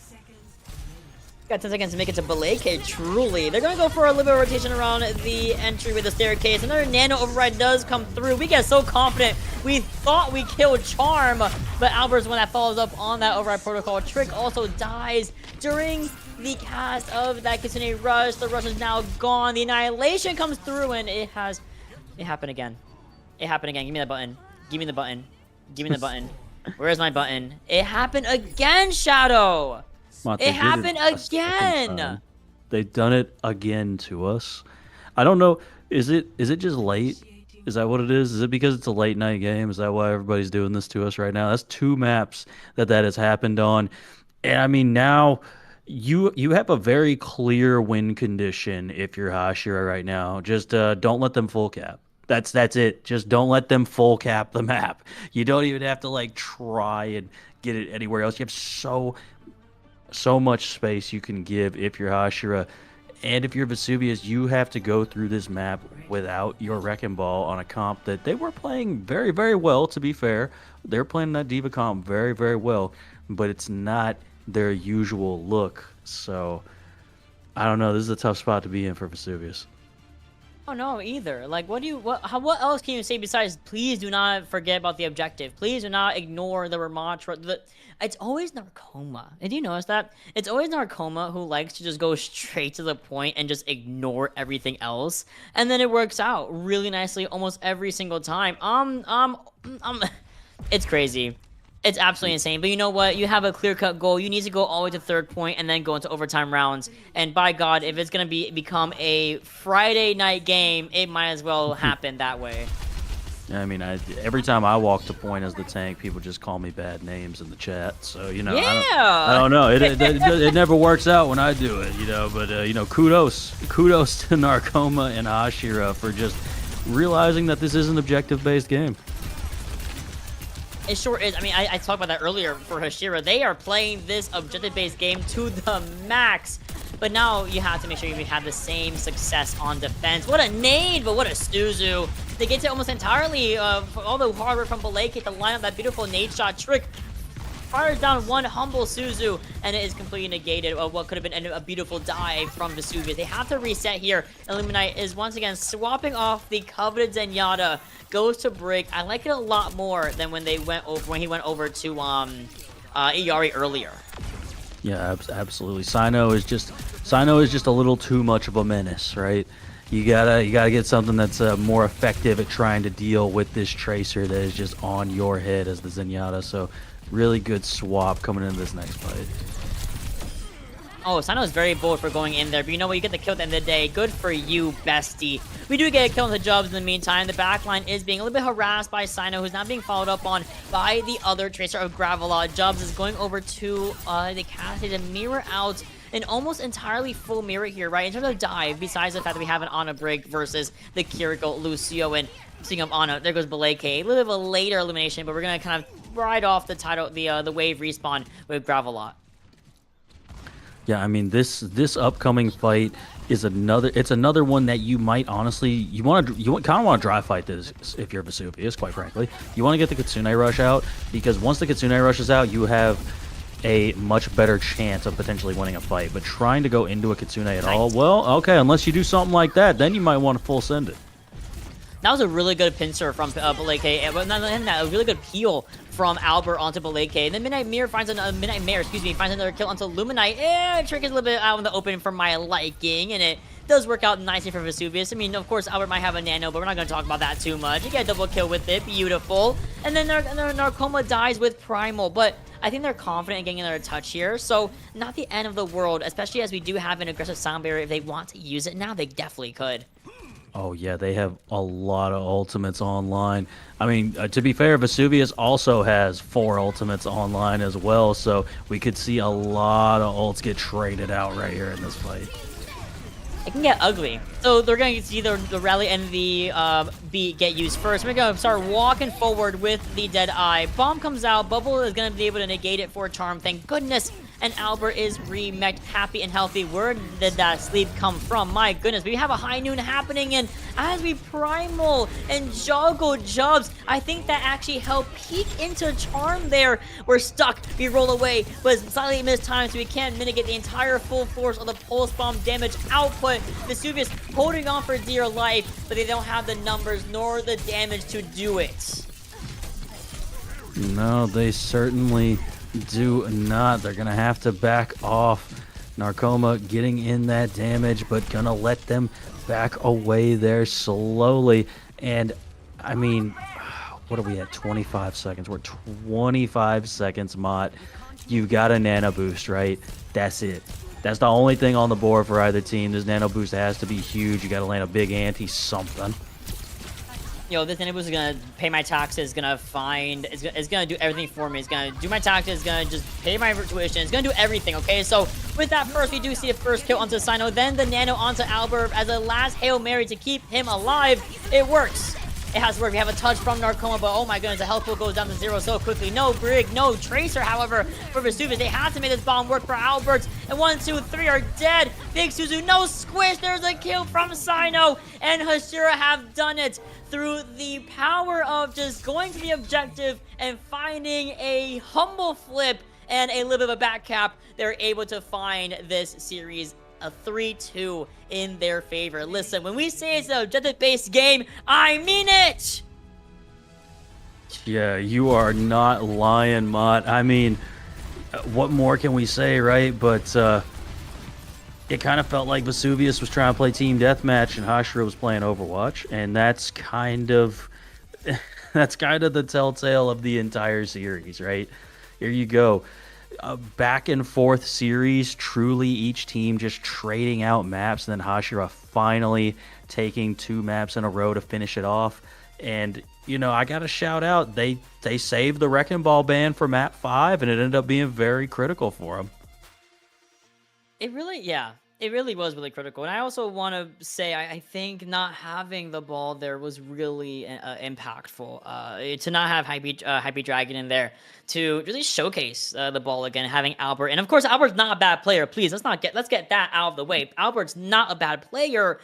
Especially when we're on Diva. I loved seeing the Diva, but truly it is the lack of attention and lack of care given to the objective. Especially since Hashira often, times for the past 2 hours, has been just playing the objective, playing point, pushing the objective, pushing past everybody just to get their butts on wherever the objective is, whether it's a payload, whether it's a point, whether it's a flash point, does not matter, whether it's a bot, does not matter. They try their best to get to the point, and they always come out on top at the end of the day. So it was a great series, don't get it twisted, amazing series, and not the end, of course, is only winner's side, is only round 2, I believe, so we're gonna see Vesuvius again in that lower bracket. Not gonna be an easy one, but as the number 2 seed, surely they come back for finals.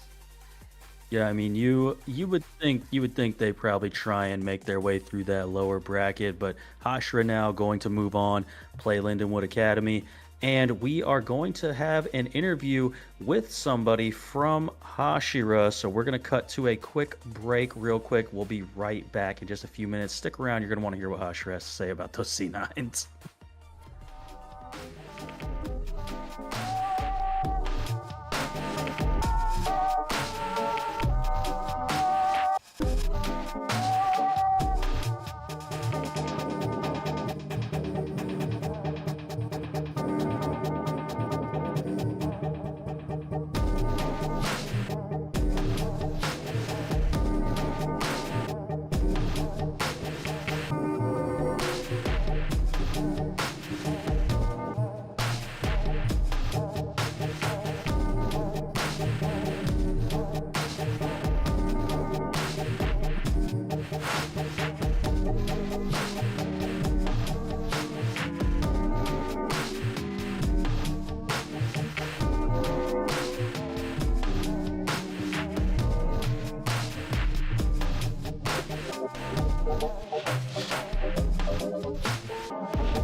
Oh boy.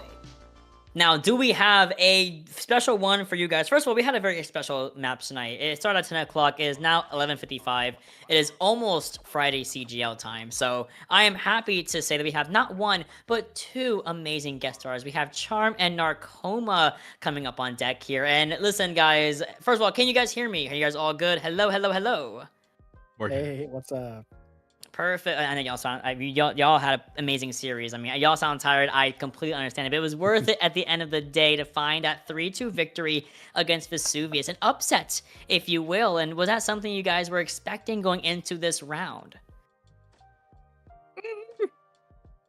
Oh, Honestly, we knew this was going to be like a crazy rematch, but I think we definitely planned a good amount of time just for these guys. This was a grudge match for us. Low-key our like first bad loss of the season, so we wanted to win it. Yeah. Yeah, I mean, y'all certainly came through in multitude of ways. I mean, my question is going to revolve around what were you thinking during the two egregious C9s that we witnessed in this series? The three. There was three? All right, I only remember two. You're going to have to walk me through each one of them. I could not stop laughing.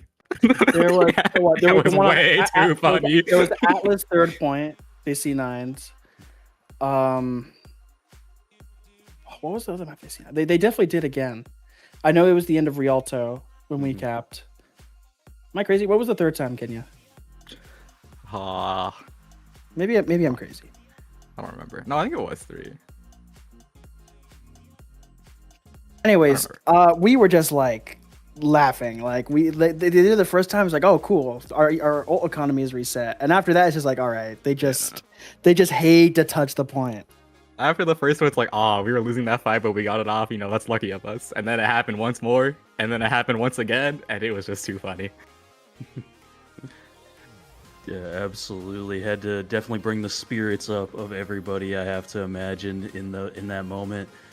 And I mean, just to look forward to your next match, now you're going to be moving on to those winners finals, and you're going to be going against the #1 seed, Lindenwood Academy. I mean, do you have any thoughts going into that match? Honestly, we've been waiting all season to play these guys. Like I think we're the only like two teams that like haven't played each other. I think something like that. But like in the regular season, we played every team, even the teams that like dropped out or whatever. Like we played all of them, but we never played these guys. And I hear they're the real deal, so I'm pretty excited. Well, surely you can just mind control them to keep C9 the point this time. So don't worry. I think we have a new strategy for Hashira here. No, in all seriousness, you guys played absolutely out of your minds outside of just like walking to point and demanding space, right? So with that in mind, I really do want to say you guys were able to make it happen with the same 5 people. Whenever there's sometimes swaps happening from Vesuvius, notably Albert or Happy will come in. And was there really a change or adjustment you had to make whenever you saw the Junker Queen versus the Wrecking Ball? Or did you guys eventually figure out what ended up being the bread and butter to overcome both of those specialists? Yeah. I think Albert, we cleaned that up pretty easily. I think this team's best when they like just create chaos on the map and they have their fucking legal hit scan, aimbot hit scan on the off angle, right? Just causing a bunch of chaos. So like as long as it's not that, like we're pretty good, That like on the second map of Busan we kind of fell apart a bit, but we can make the adjustment. No, absolutely. Yeah. The second map of Busan wasn't real. Don't worry about it. That was we moved on very quickly from that one. Don't worry. But I'm sorry, Narcoma, do you want to say anything else? It just definitely felt like if they couldn't like hard dive us, like if they couldn't play their ball comp, like I mean you saw it the most. We would just play Cass and we would just kill them faster than their off angle could. Or like honestly, like Charm just like hard diffed on the Cassidy, so absolutely. Well done, the Cassia as well in that mirror match. Over and over again, you were just like boom, boom, boom, boom, boom, shot, shot, shot, everyone's dead. So definitely on that same note, I totally agree. And tonight we were just the better team for sure. And on that same note, right, on the broadcast, you are live, of course. And who do you guys want to give a shout out to on the broadcast? Last time I was on here, I didn't shout out my coach and he yelled at me. So I'm gonna shout out our coach, No Blood, No Soul. He's too smart. Is there a gun He's to your head? very You need smart, help? and Do he you does need it to, for like, free. blink? You know, that's nice of him. Yeah, he's like a sixth player to us, even though he doesn't play because he's just a coach. But like, he's there just as much as anyone else is. So like, insane shout out to him for sure. Absolutely. Shout out to all the coaches, really. I mean, just sitting there and watching y'all just like just play out your minds every single week or every single how many scrimmages you have.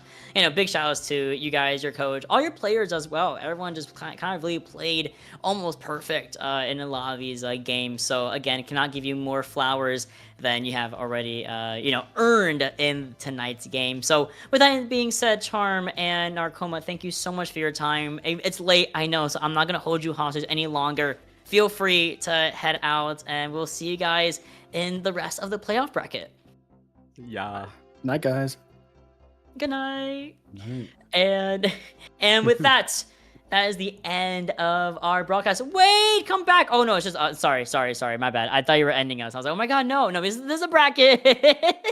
This is the updated bracket. Oh, not updated, but this is the current bracket right now. As you can see, or Hashira winning against Vesuvius. They go up against Lindenwood Academy, as you predict, as you literally said earlier, Shadow Fang. And then Vesuvius are going to drop down to go against Diva in that lower side. Still going to be a difficult one against Kamazats and Odyssey, still in that lower side as well. So Hashira, Vesuvius have the work cut out for them. It's just a little bit unfortunate to have to drop down so early in the playoffs.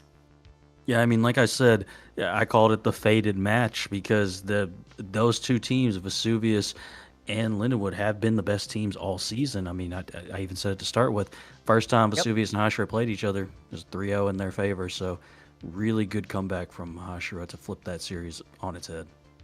No, I have to totally agree with you. I'm very excited to see Hashira finally be able to fight Lindenwood. I mean, there's a couple of teams here and there in all the divisions that have one team that they have never fought in the regular season or even in mid-season. So very exciting to see new matchups even 2 or 3 months later. It's really cool. But that's the end. It is officially Friday CGL. It is 4:24. It is time to go to sleep. Thank you everyone for tuning in and staying up with us. It has been an absolutely wonderful time, and we hope to see you guys for some more.